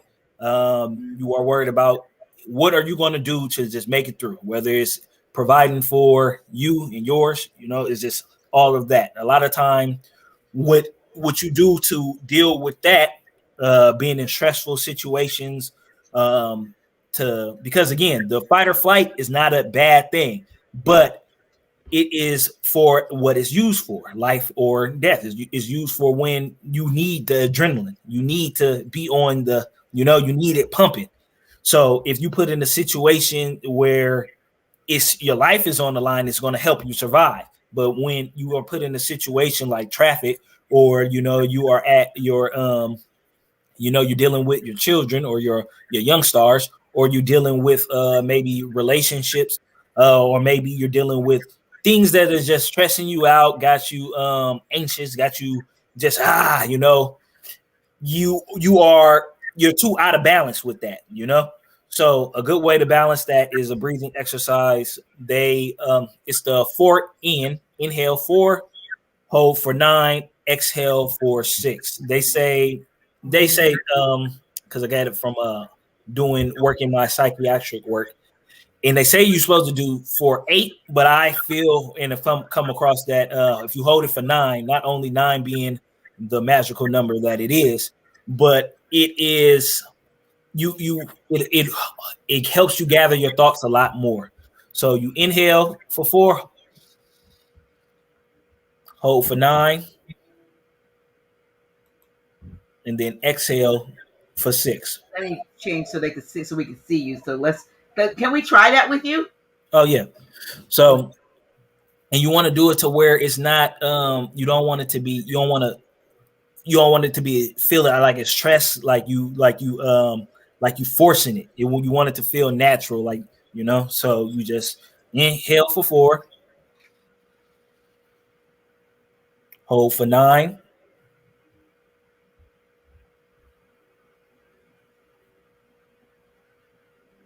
and exhale for 6.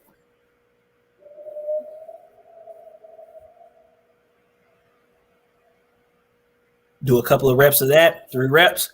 In any situation when you like that, and you always going to come out on top. You always going to be in control of your feelings.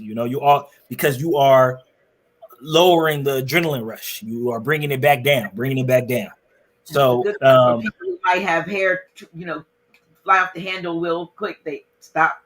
And you take a couple seconds. Yeah. And when you do it, it'll put you in a better state to be able to respond to the situation that you're dealing with. So the next was you dealing with the orange area. That's the sexual area, is more known for sacral. So with that, I say it's more. They say it's the sexual energy, but what I have found that it is the creative force, because you are creating. It deals with creativity. But the sex energy is a creative force, and you're dealing with relationships, because after you deal with survival and worried about you, the next thing you worried about is your loved ones, whether it be your family, whether it be the person you in a relationship with. But that's the next the next thing you're worried about, the next whether it be your young stars, your children, because they were created with that sexual force. So it's all dealing with that. The breathing exercise to stimulate creativity and to work with that energy is you would like to manipulate the same kind of breathing exercise that you would do, or the same kind of breathing that you would do if you were being intimate with a lover. That painting from breathing in and out of your mouth when you're about to experience an orgasm.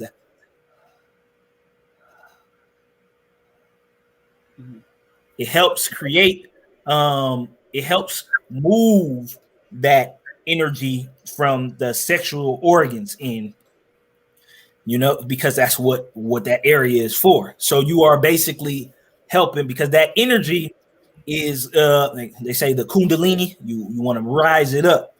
So you are moving it and you are getting it. It's like you're lifting weights with it, you're exercising it out, getting it, strengthening it. And it's going to help you be more creative. You deal with that when you are trying to work with something and you're trying to use that creative energy. Also dancing. Dancing is a because anything where you're moving that area of your body, it's influencing that, so also dealing with rhythm, it's a strong connection because it's all energy. It's all energy. It's all frequency. Catching the rhythm of something, again, that pay when you're being intimate, or when you are on the dance floor, or when you listening to different kind of music, catching that rhythm.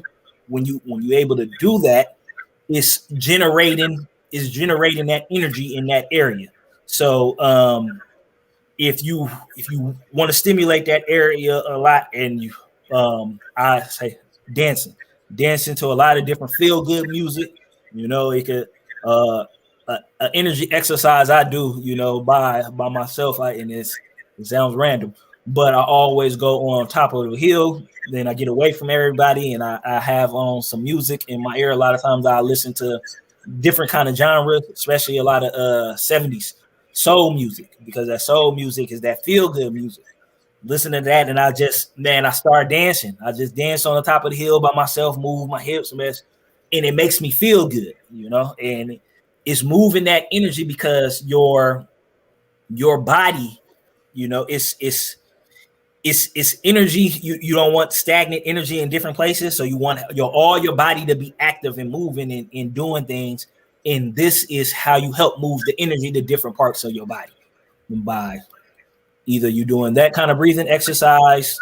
Again, when it's they call it tantra, and also when you dancing. Those three different things. It help you be creative. You can do like Caribbean music, samba, cha-cha, something that's got you anything. This got you moving. Rhythm. Yeah. You get in your zone, and you just even if you feel like you offbeat, but when you more melanated, you got a little bit of rhythm. It's just something with us, because it's that we energy beings, and it's okay. So up to the next realm, dealing with the ego. That's the yellow. This also helps. That's the solar plex. Indeed. Also, when you're dealing with fear, uncertainty. Now, with this exercise, if you're going to do fire breathing, so fire breathing is you inhaling and exhaling out of your nose, but you are pumping the top part of your diaphragm, and you are pumping in and out. So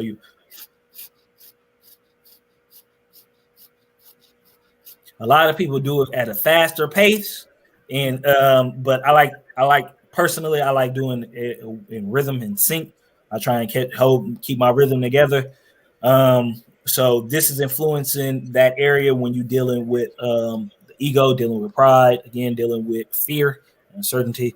But I use it for if I got to give a speech or a presentation in front of a group, because it deals with the ego. It deals with being the alpha, because when you are after you find a lover, after you dealing with your family, after you deal with your young stars or your children, you are dealing with society. You finding your place in society when you're becoming a leader, or you're becoming an alpha in nature.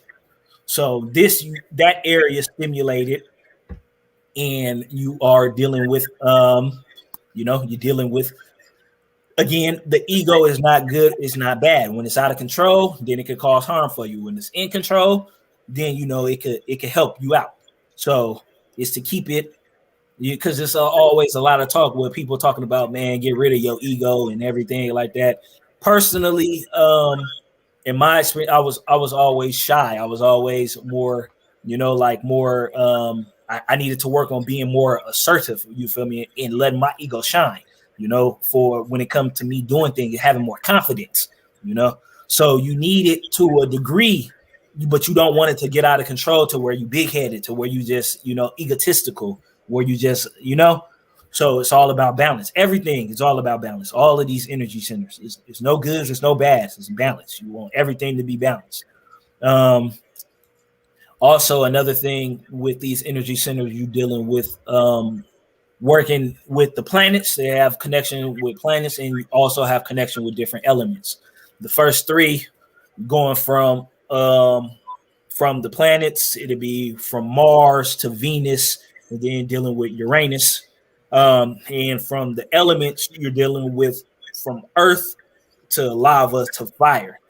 Because when you're dealing with earth is stone, then you're dealing with the sexual energy, that lava, that passion moving.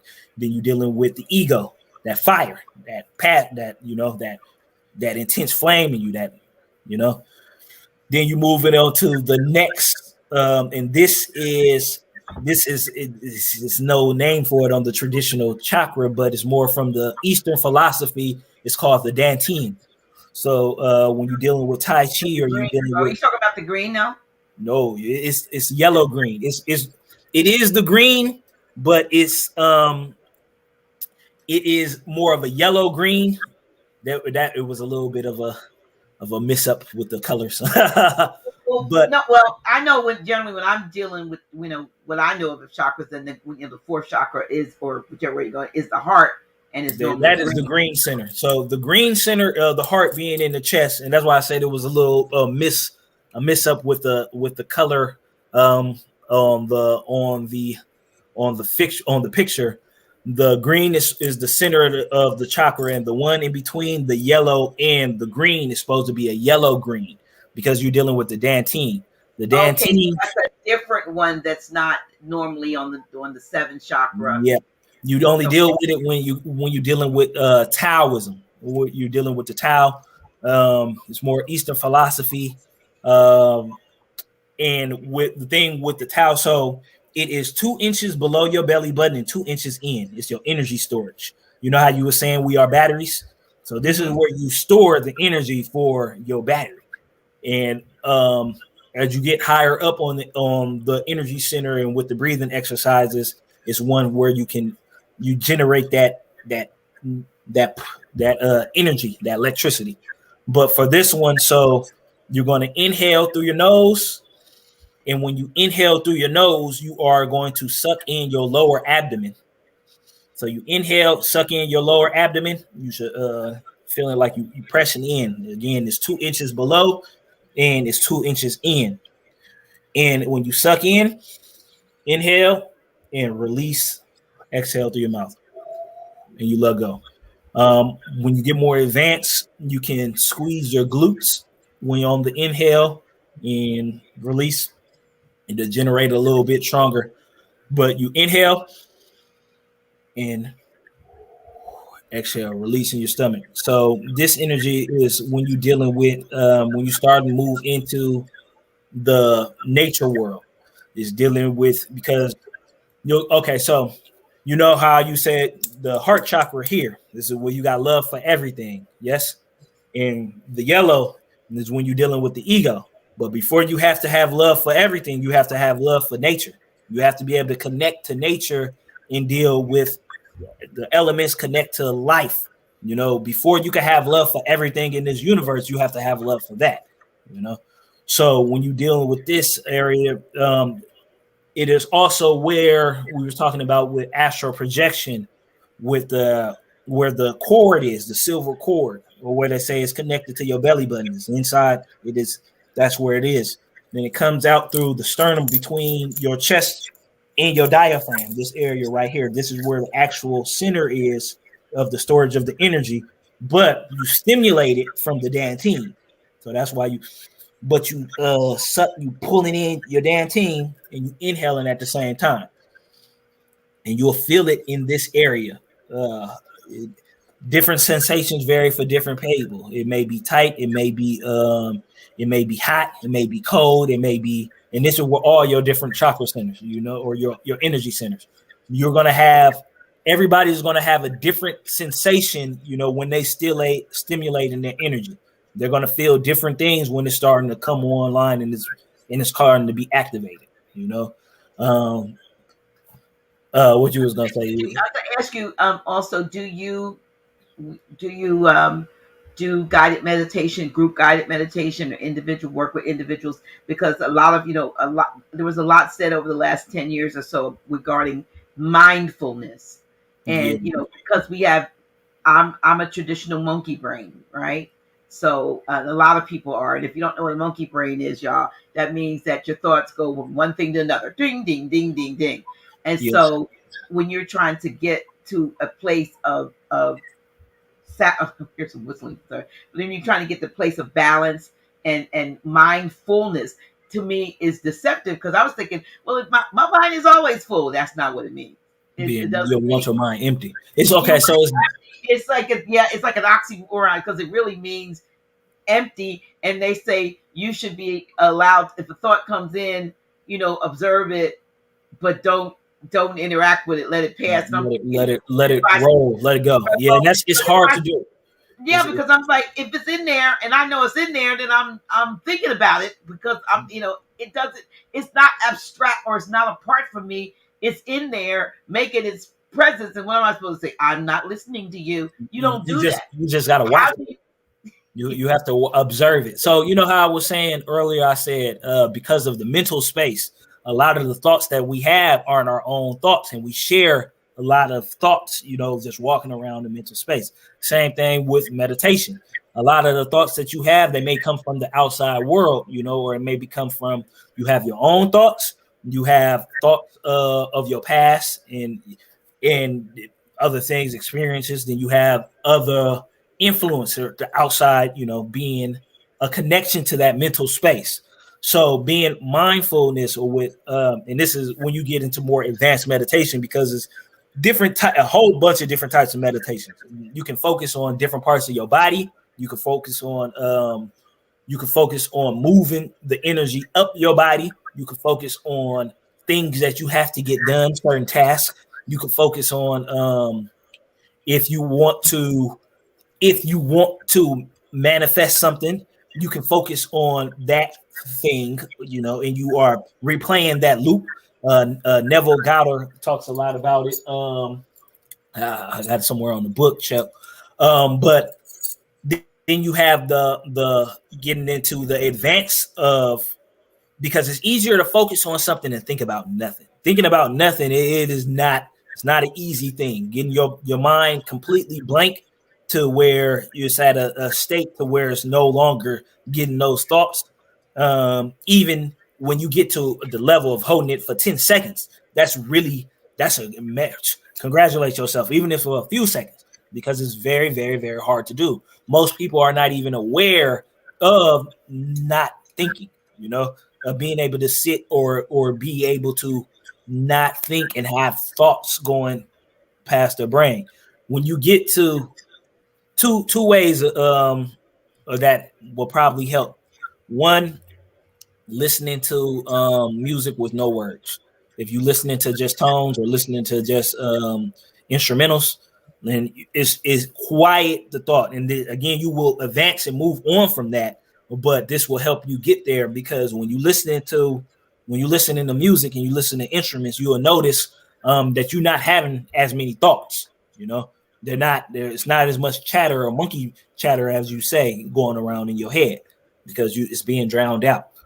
Another thing to do is watch your thoughts. And I personally I gave my thoughts different and this is why I love cartoons. I gave them different kind of voices. I changed the tone of the voice and gave them a different kind of color, or do something to make it a different from my own. So I know, okay, I thought that.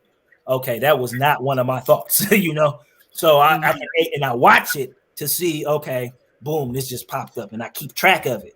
Boom, I was just thinking about this. This just popped up. This just popped up, and I'm making note of each one, and I'm just watching it, like, you know, like sitting back, you know, with my eyes closed, and I am just watch. It's hard to say verbally, you know, but when you start doing it and you start sitting back and you watching it, you will understand, overstand, and understand what I mean. You will see your thoughts like a on a movie projector. And when you get past that level to the stage of blankness, you can get to the stage of for me, I always see either it'll be complete darkness, complete nothing. I see where it's tranquil is either completely dark, but I'm standing, or it's a like a vast ocean, but it's like at night, completely pitch, you know, but I know it's the ocean there, and or it'll just be a blank space. Now, a good exercise for that after that is create one, twos, and threes. So you start off with a one, because now you're starting to create things, and you really starting to activate your after you starting to activate that higher abilities, those abilities. So when you go to that blank slate and you get that, now you starting to create, for example, create a one. Create a one in watch the one form. Now, when you watch the one form, you want to see where the thought is originating from in your mind. That's the key. Find out where it is coming from. Trace it back to where it is coming from, because you want to really pay attention to that. When you pay attention to that and you get a good hand on where the thought is coming from, you will start being able to do a lot of incredible things. You will start to be able to do a lot of things, and you will have that sense of you are everything. You already know that you are a part of everything, and everything is a part of you. But you start having that dissociation from naming things, giving things labels, giving making it like um Dr. G, me, you know, or my arm, my you start seeing everything as you. Everything Yeah. is you. And when you see everything as you, you can connect to everything. You can heal everything. You can influence everything. You can tap into everything, because everything is you, you know? So, and when you start off with the exercises of creating ones in your mind, and you spin the ones, you paint the ones in different colors, light the one on fire, make the one out of water, um, make the one big, make the one small. You do as many things, rotate the one, make the one upside down. You doing all these different things in your mind, and then you move on to two, then you move on to three, and you will start seeing how creative you can get with being creative and creating in your mind. And that's the key of it. You want to start getting to tapping into that creative force on a higher level, you know? And when you start working with it, you gonna start you'll start seeing it. You'll start experiencing it. It's like playing with energy and seeing auras, or feeling energy. After you turn it on, you can't, it's not a turn off. You just become aware. You become aware of so many different things, and it puts you into the different mindset, especially when you are on the astral mind, when you are on the astral plane, and when you're dealing with lucid dreaming. Lucid dreaming, especially, is very useful. Lucid dreaming, because lucid dreams is kind of it's hard to control when you start doing. I don't know if you ever did it before, but after you get a good flow for it, it becomes a easier thing. But it's not the easiest thing to do when you first start lucid dreaming. That is not. It ain't just man. It's not. It's not the easiest thing to do. Um, what was next? Oh, going from so we're dealing with that area and dealing. with the dantine of, you also are dealing with the elements, and you're dealing with the first part of the astral world, in because you're dealing with starting to go into the dream world, because that's when everything is starting to be, is starting to take place. You're leaving the physical. The ego is the last stop before you start going into the higher dimensions of dealing with, when you stop worrying so much about the third dimension. You start dealing with the other forces. But before you make that jump into the, until the heart area, you got to walk across that bridge. That is the bridge of walking across. Now, when you get across the bridge and you start dealing with the heart area, it's the inhale, the inhale deep, fill up your chest, and then sigh. Like you just let it all go. You just, and you'll feel it. You feel good. You feel that goodness. You feel that love for everything. You start connecting to everything. You feel love for everything. You'll start having more empathy for everything around you. And I'm not just talking about people or animal, but even the plants, the trees. We're starting to get more into man-made with robots and cybernetics and different things like that. You ever seen the movie Chappie? Then like you ever never seen the movie Chappie where they had the robot, it was the little dancing robot, and it was AI, but it was starting to develop, I think it was emotions and the consciousness. You will feel for, because you will be dealing with cyborgs and robots and different things in the future. They are already here, and you will be dealing with this shortly, but you will feel empathy for those things. And when you can feel, because everything is you, you are everything, you will feel the connection with it. This is important because when you're working with the elements, and one of the aboriginals in Australia, the one that was dealing with working with the rain dance from his tribe, elder, he was telling me that when you connect to it, that emotion, like for example, a tornado, steering a tornado, when most people see a tornado, it's fearful. But if you ever place yourself in the tornado's shoes, the tornado is mad, is angry, it's emotional, place yourself in that tornado's shoes, feel that, have empathy for that tornado. That tornado will connect with you, and you may start guiding the tornado. You're starting to work with the different elements, because it's all these different things have a form of consciousness and intelligence, and when you're dealing with plants, you connect with those plants. You might connect with those plants and go to sleep. You might have dream about the plants, and now you're discovering that man, I could use some of these plants or some of these herbs to do some things.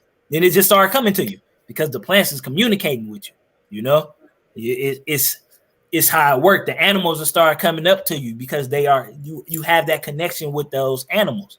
Children and animals are the first things who they see, those beings, because they are so full of life and they haven't been corrupted by this world yet.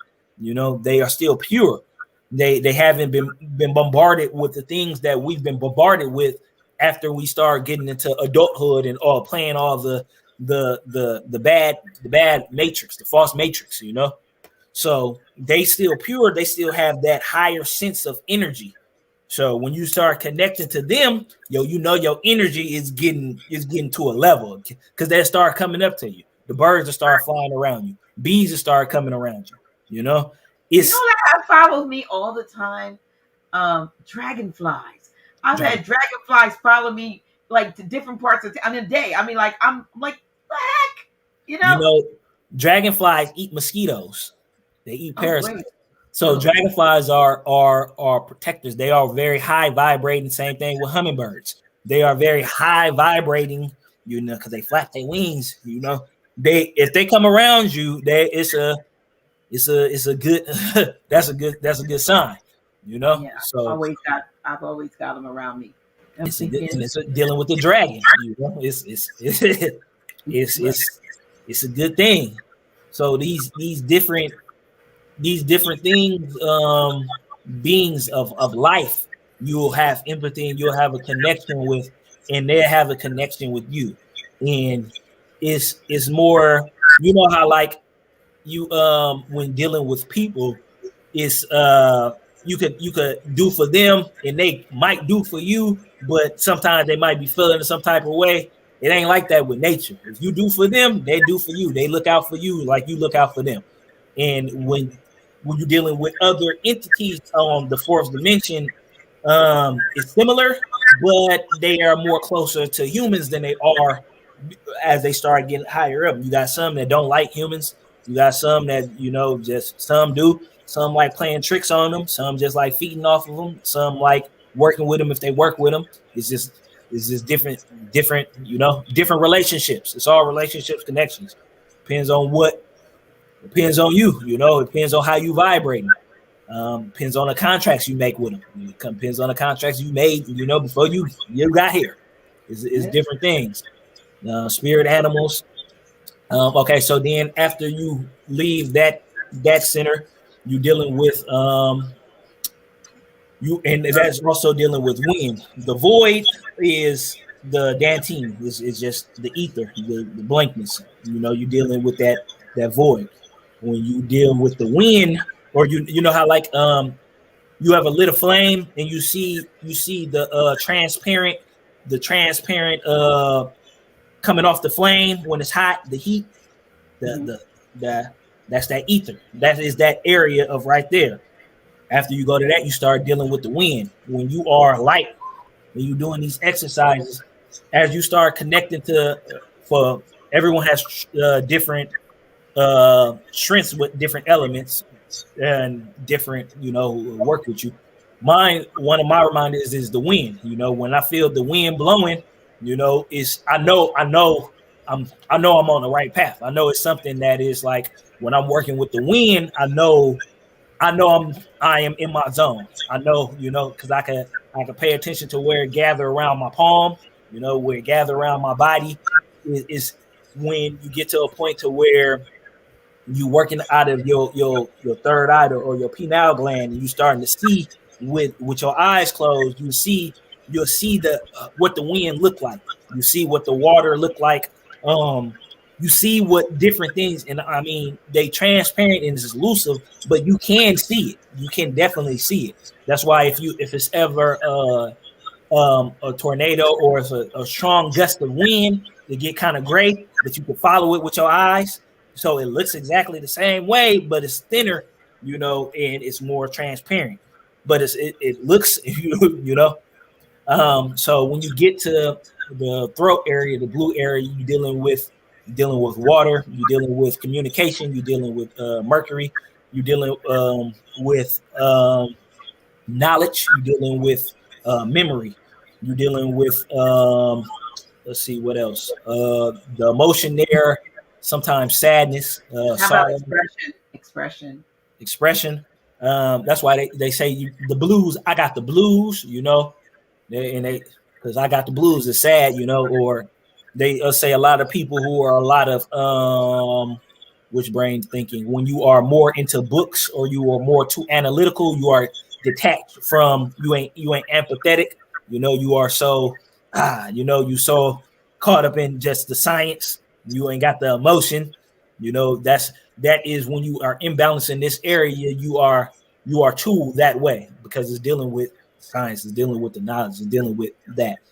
Good exercise for that is you inhale through your mouth, exhale through your mouth, and feel it in your throat. And you just want to do that a couple of reps.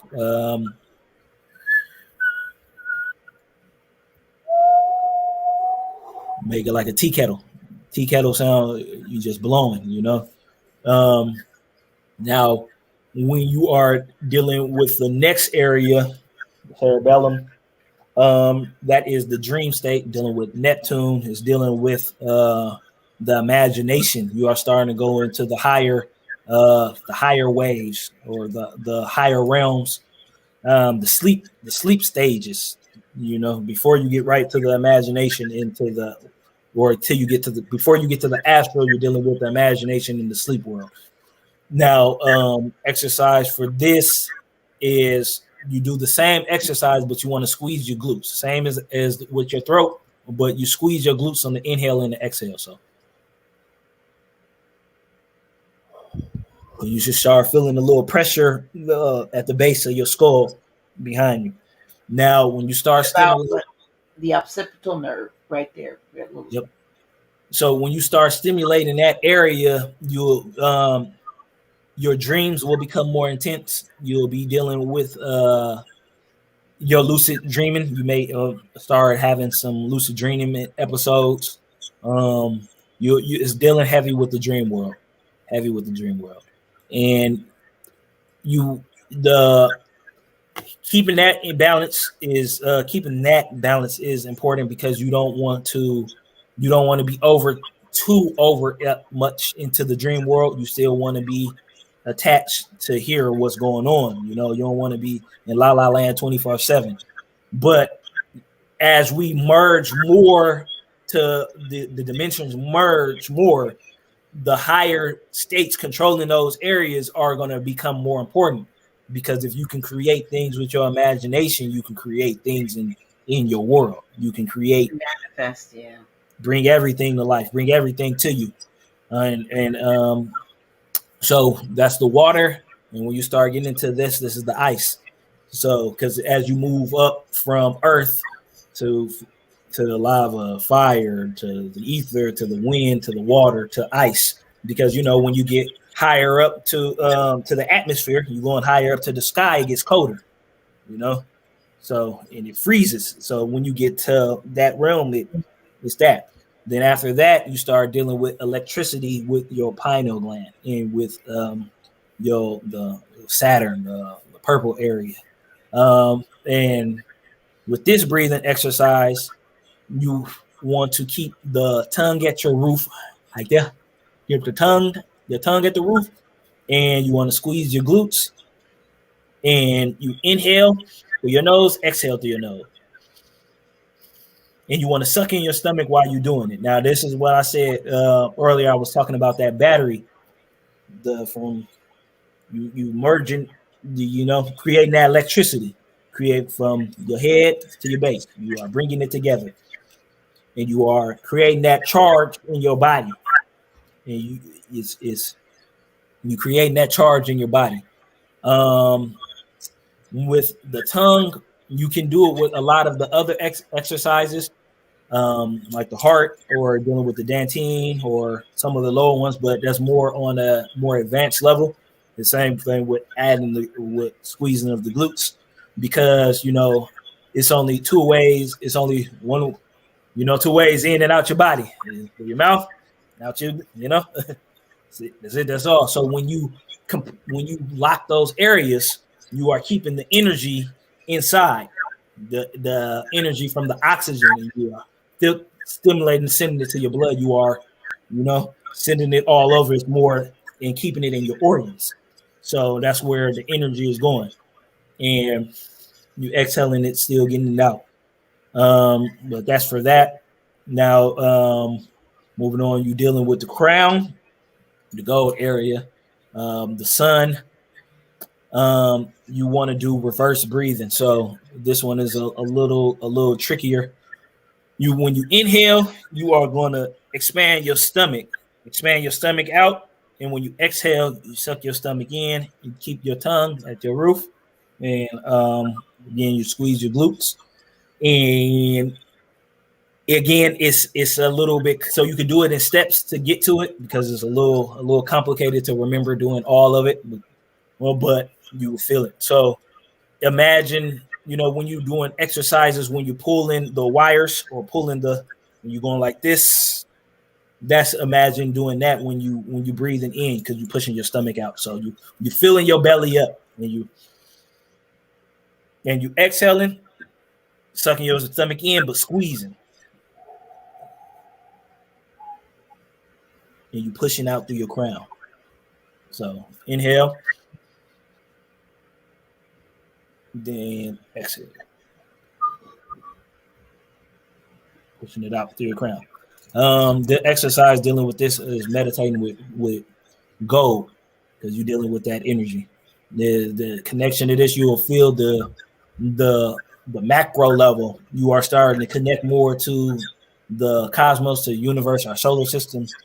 Um, After you start doing it, a good exercise or a good way to play around. Go when you go outside, especially when the sun's starting to go down. Get to a place to where it's just nature. You out in nature. You can either be on a hill or a mountain or someplace where a big body of water where you can see the stars. And when you locate certain stars, or bodies, whether it's Jupiter or Saturn, Venus, different things, you want to feel it. Feel the energy coming off of it. Feel the energy. What does that planet or that entity, even Sirius? Like, I got a good connection with Sirius. Feel what it feel like. What it feel like. Feel what it feels like. What does it feel like? What does it feel like? It is. I can't exaggerate that. It must. The key to all of this is, what does it feel like? It's all about your feelings. It's all your emotions, because it's all energy. That's all it is, emotion. And when you can feel what it feel like, you can be someplace and you can feel it with your eyes closed. You'll have a stronger connection to it. You'll be able to tell where it's at based off of the feeling. And good exercise to strengthen that feeling is when you are closing your eyes and you meditating and you are feeling what is coming from what. Where's the sun? With my eyes closed, my back is to the sun. Let me see if I can find the sun. You based off of where it's feeling them. Where is it pulling to? What planet is that? Let me see. Is that Jupiter? Let me see, especially right now, because Jupiter and Saturn are right next to each other. So it's good to practice with those. Practice with the moon. Practice with the moon when it's a new moon in the star, and a couple of days into it, and then start making the crest. And practice when it's a full moon. Close your eyes and feel the differences between the energy that you feel from it coming off of it. So the next, you do the reverse, and you're dealing with the feet, because it goes back down from here to the feet, to the silver area, to the feet, and dealing with gravity. So this is the macro. This is micro, what's happening inside, dealing with the universe inside of you. And when you're dealing with this, it's good also meditate with or do the exercises with silver. And you will be doing the reverse breathing, but you will be inhaling through your mouth, filling up your stomach. Same way. Inhale, exhaling through your nose, and push out through your feet. So you'll feel that connection. Is good to do it if you out in nature and you ain't got on no shoes, or even if you at home and you are sitting in a chair, because you want to really focus on the connection of what you are feeling in your feet. What is coming? What is your feet being stimulated? What's the sensations you feel? And how is it playing with your feel it going up to your body? How is it influencing your bones? How is it influencing your blood flowing through your body, the vessels? How is it influencing the muscles? How is it influencing the cells, the cells? When you start getting into meditation and playing with your body, and really doing things to stimulate different things, you want to pay attention to how I feel. Another technique, energy bouncing, bouncing energy from, for example, like closing your eyes and you bouncing energy from your hand. See how I feel? You bounce it to your foot, bouncing from your left hand to your right foot, bouncing from your right foot to your right hand, bouncing from your right hand to your left foot, and keep it rotating throughout your body, and pay attention to you moving the energy, because it's going to come in handy later on down the road when you're doing energy work, or when you need to, when you feel something is not right with your body, because you are becoming more sensitive and more aware of your body. When things start to happen, you will respond more, you will respond better, like, for example, when your gut is telling you something, because you're more sensitive with your body, you like, what am I feeling? Like, oh, I'm in a situation, or, I got a bad feeling about that. No, pay attention to that. Right. If you have a, it's also when you stimulate the pineal gland, you'll hear ringing in your ears. You'll be able to, after you hear the ringing so much, you'll be able to tell the difference in the different tones. Different tones may be different. It may be different ancestors, speaking to you. What they say in the good book, they talk about revelations and they talk about the horns blowing, because the realms are merging. You feel me? You are hearing the frequencies. You becoming more sensitive to hearing.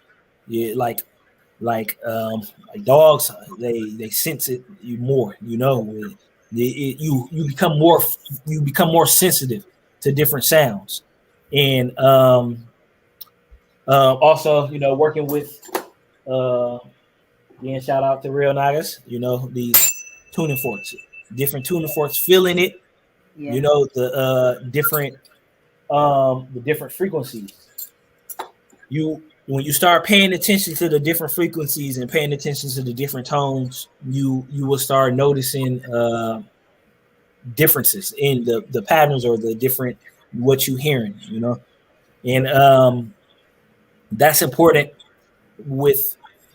because it may keep you out of situations, because it also working with your spirit animal.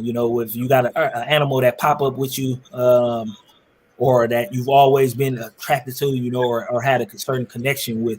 For me, one of my animals is the crow. I know to pay attention when the crow is around, especially when it comes to my pineal gland.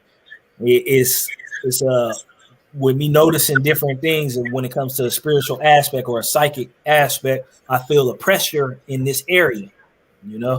So when I feel that pressure, I know it's something to do with that because it's stimulated there.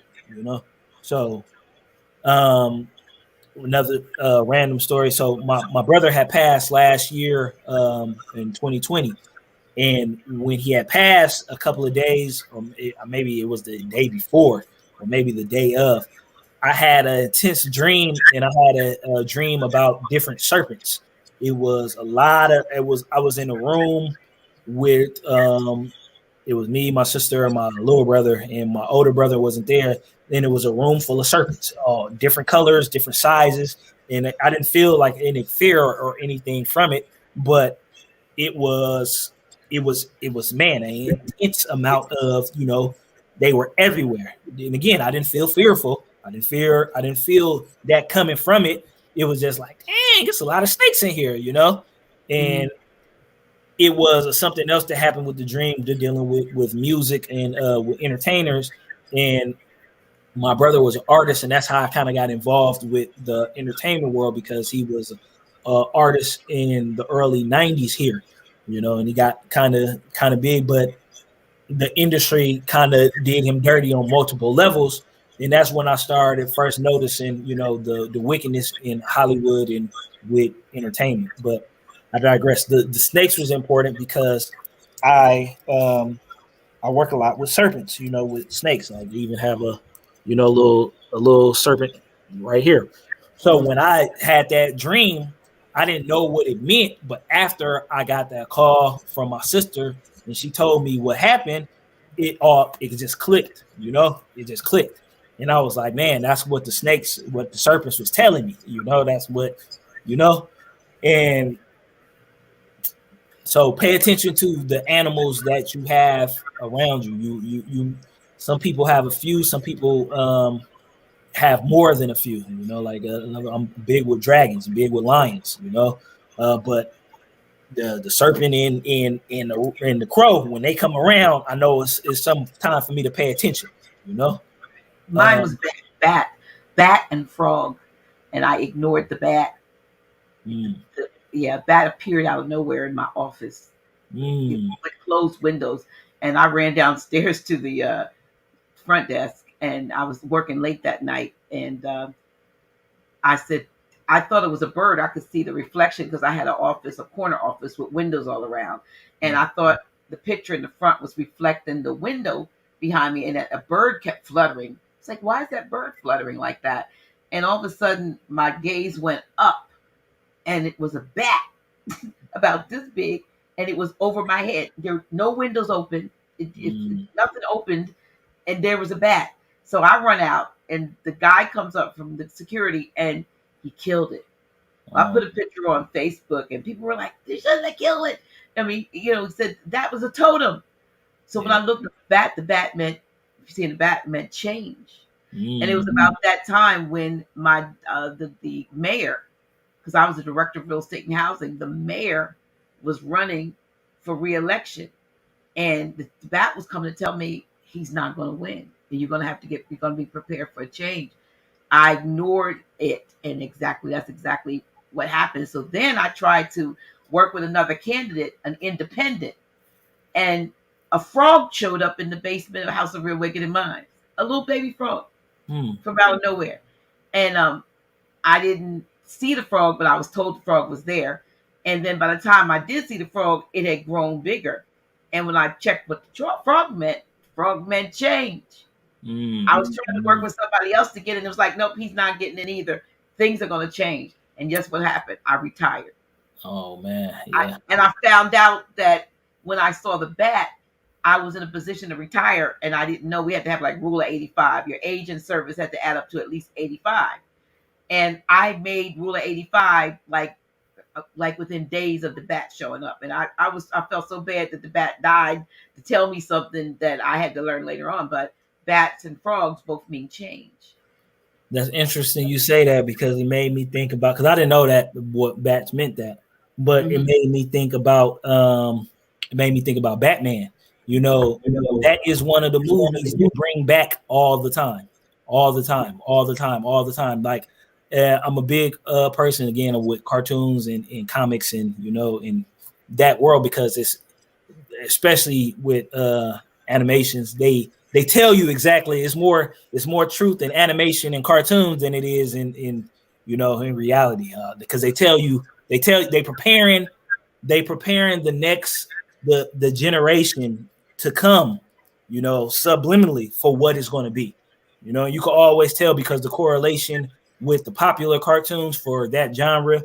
And then, like, for example, I don't know if you ever heard of a show called Adventure Time, but it came out a couple of years ago, like maybe 10 plus years ago. And it was about fourth dimension and dealing with different entities and different planes and and this came out around like the mid 2000s, like 10 plus years ago. But it was preparing the kids, or the young stars, the children, for what, same thing for our generation, with dealing with different ones from that time period. So they always tell you what's going to happen, and they always influence the kids.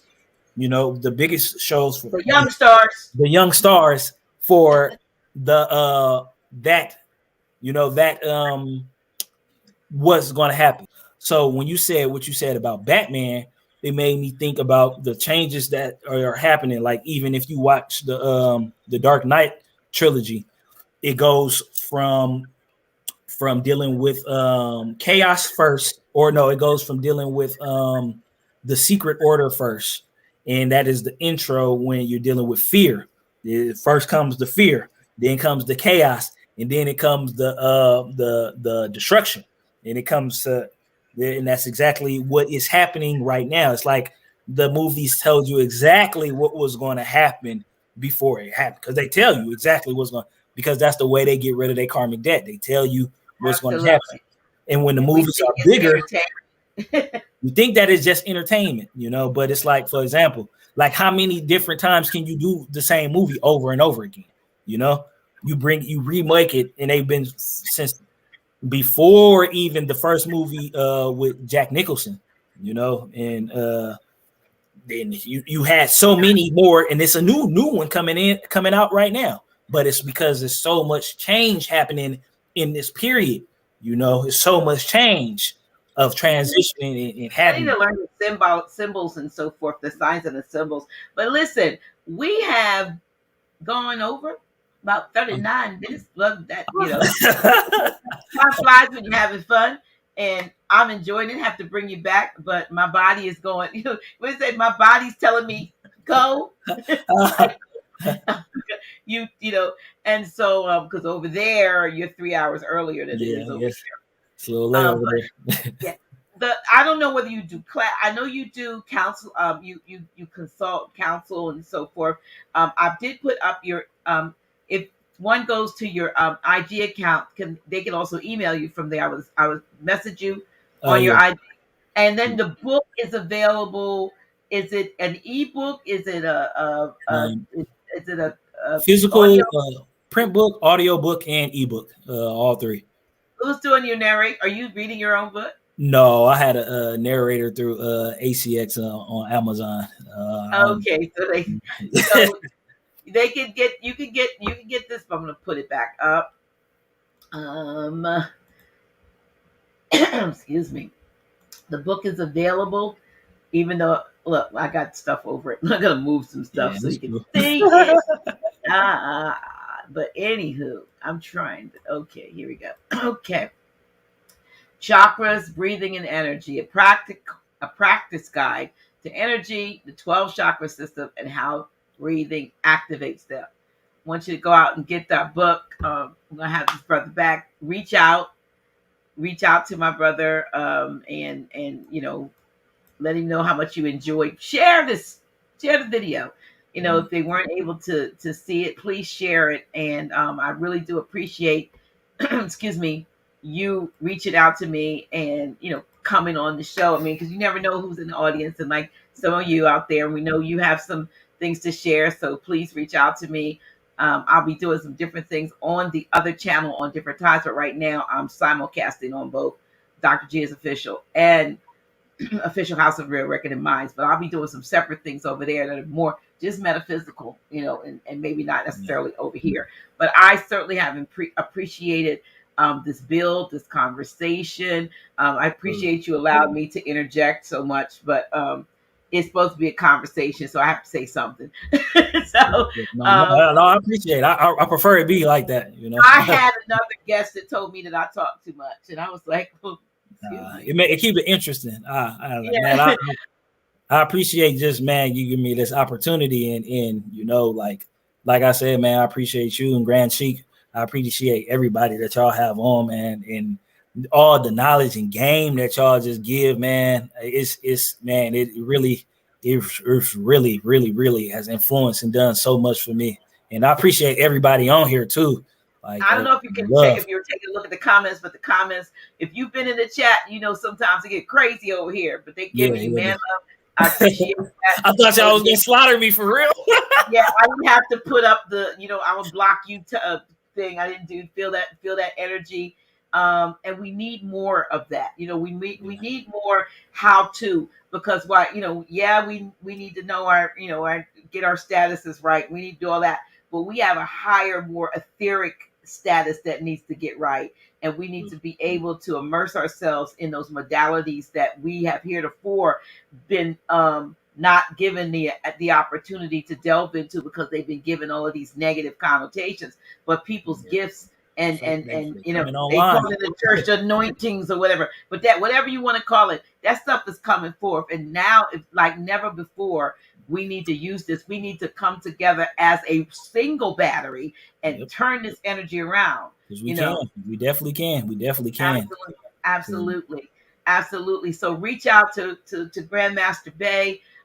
He can help you with meditation, breathing, your mental health, balancing your chakras, just, I'm sure, when you reach out on his IG, there's normally an email there so that you can, find out exactly what it is that you need. Yeah. Or just hit me up, tap in, man, because it's something, like you said, we need it right now. Like, we're going into the transition in that we are making, man, people got to be on point, and there's so many people that's not on point, that we need as many of us on point as possible. Like, because law, dealing with universal law or dealing with law among man, we need both, and man, we gotta each one reach one, teach one, and absolutely, you are appreciated. This is an awesome class. I also want to say, I'm not sure if we have any tickets left, but we're coming up, what's the date? of 12th 18 days from now is our second event of of the year, and probably our last one of 2021. And that is Up Close and Personal too, with Grand Chic, Taj Tariq Bey, and yours truly. I will be there, and we have some special guests that are going to be presenting. I don't know if you can see that, but let me throw. I'm trying to talk and find stuff at the same time. For the tickets, I will text you. If you text me the words 10, I mean the number 1030 to 302-345-0500, I will send you the link. And here's the only thing I can say about whether or not we have tickets. That I put a certain amount of tickets in there and on that PayPal link, and when they're gone, the last person who gets the ticket, the next person is going to try to buy a ticket is going to stay sold out. So I can't tell anybody whether the tickets are sold out yet or not. They were almost sold out the last time I checked. So if you still want a ticket, you may be able to get a ticket. But the last I checked, there were less than 20 tickets. So we pretty much grab them. Yeah, I don't know if there's 10 or left, but I'm gonna put it out there in case somebody didn't get a ticket. But we're looking forward to the 30th. We're looking forward for all this ish to be behind us. You know what I mean? So that we can come together and do the things that we need to do as a people. Again, we need to get off of this crazy behind merry-go-round that they got us on. But it has come to pass. I think as we wake up, you know what I mean? I think as we wake up, then people can stop being gullible and naive, and they will focus. We will focus, start to say, how can we, what do you want us to focus on? What time? Everybody at 12, Eastern time, we want you to do X, Y, Z, or, we need to start doing stuff like that. Focus on the same thing. Send that energy though, the same energy. I say, not to cut you off, but No, it's okay. like I remember Grand Chic Taj has said before that pain, and that I was like, yeah, that's right. Pain is what's going to bring people together. Because a lot of people, they don't pay attention, like if you come, with the, we need to do this unity, or if you come with the, hey, this is good for you, or you could come with so many things and on the right path, and people just ignore it or not care, or just, but as soon as they get punched in their face, they like, man, what you was talking about? How do I defend myself? People don't care until it's up in their face and it is hurting them, whether it's hurting them mentally, whether it's hurting them physically, whether it's hurting them financially, socially, until it actually affects them. Then they be like, okay, man, I need to pay attention. So, and where we at right now, we need that. You just need that wake up call. They stand over there with the cups of Kool-Aid. They just got them in a different container.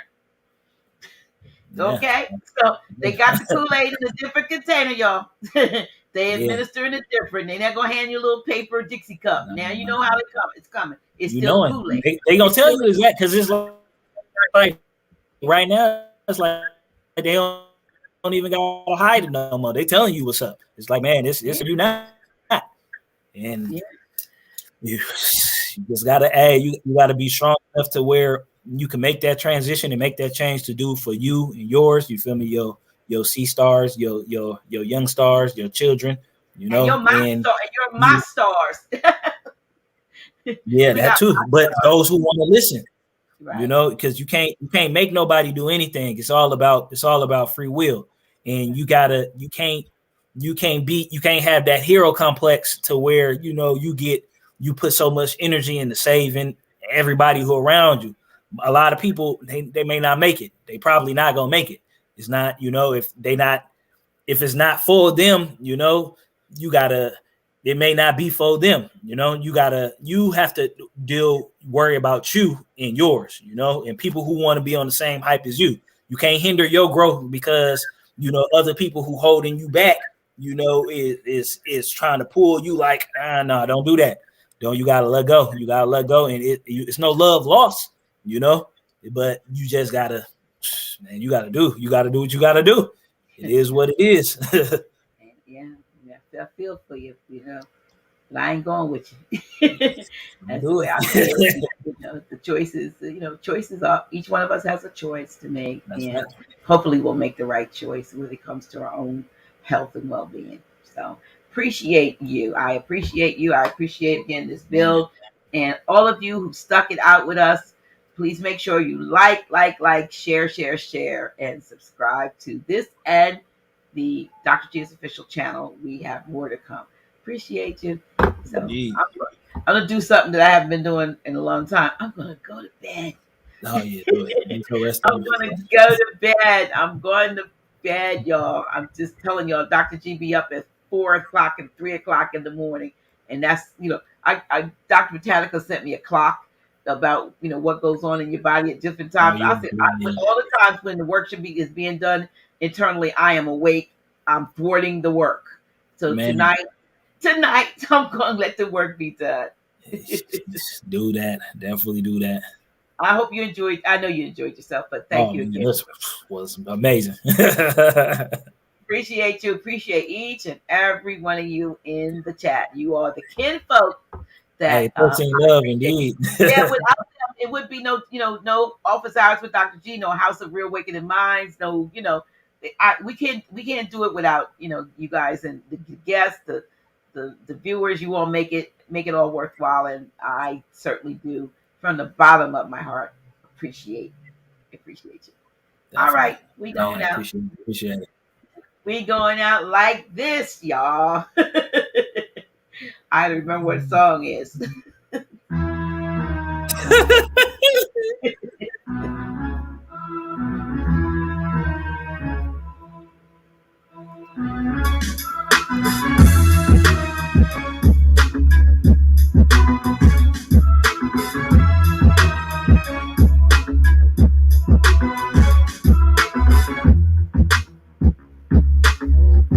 Dr. G.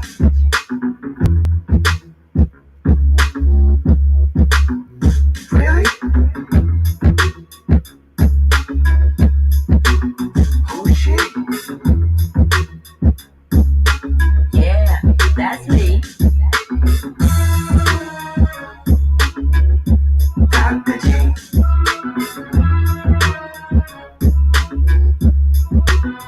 Really? Who's she? Yeah, that's me. Dr. G.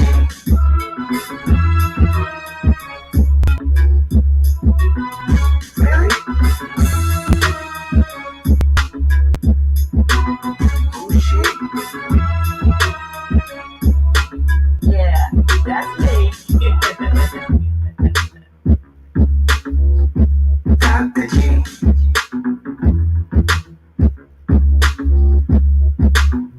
Really? Who's she? Yeah, that's me. Dr. G.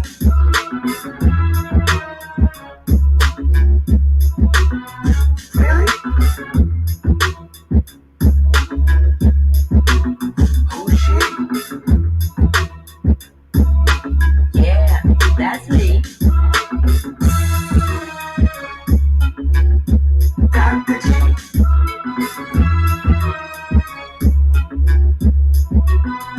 Really? Who's she? Yeah, that's me. Dr. G.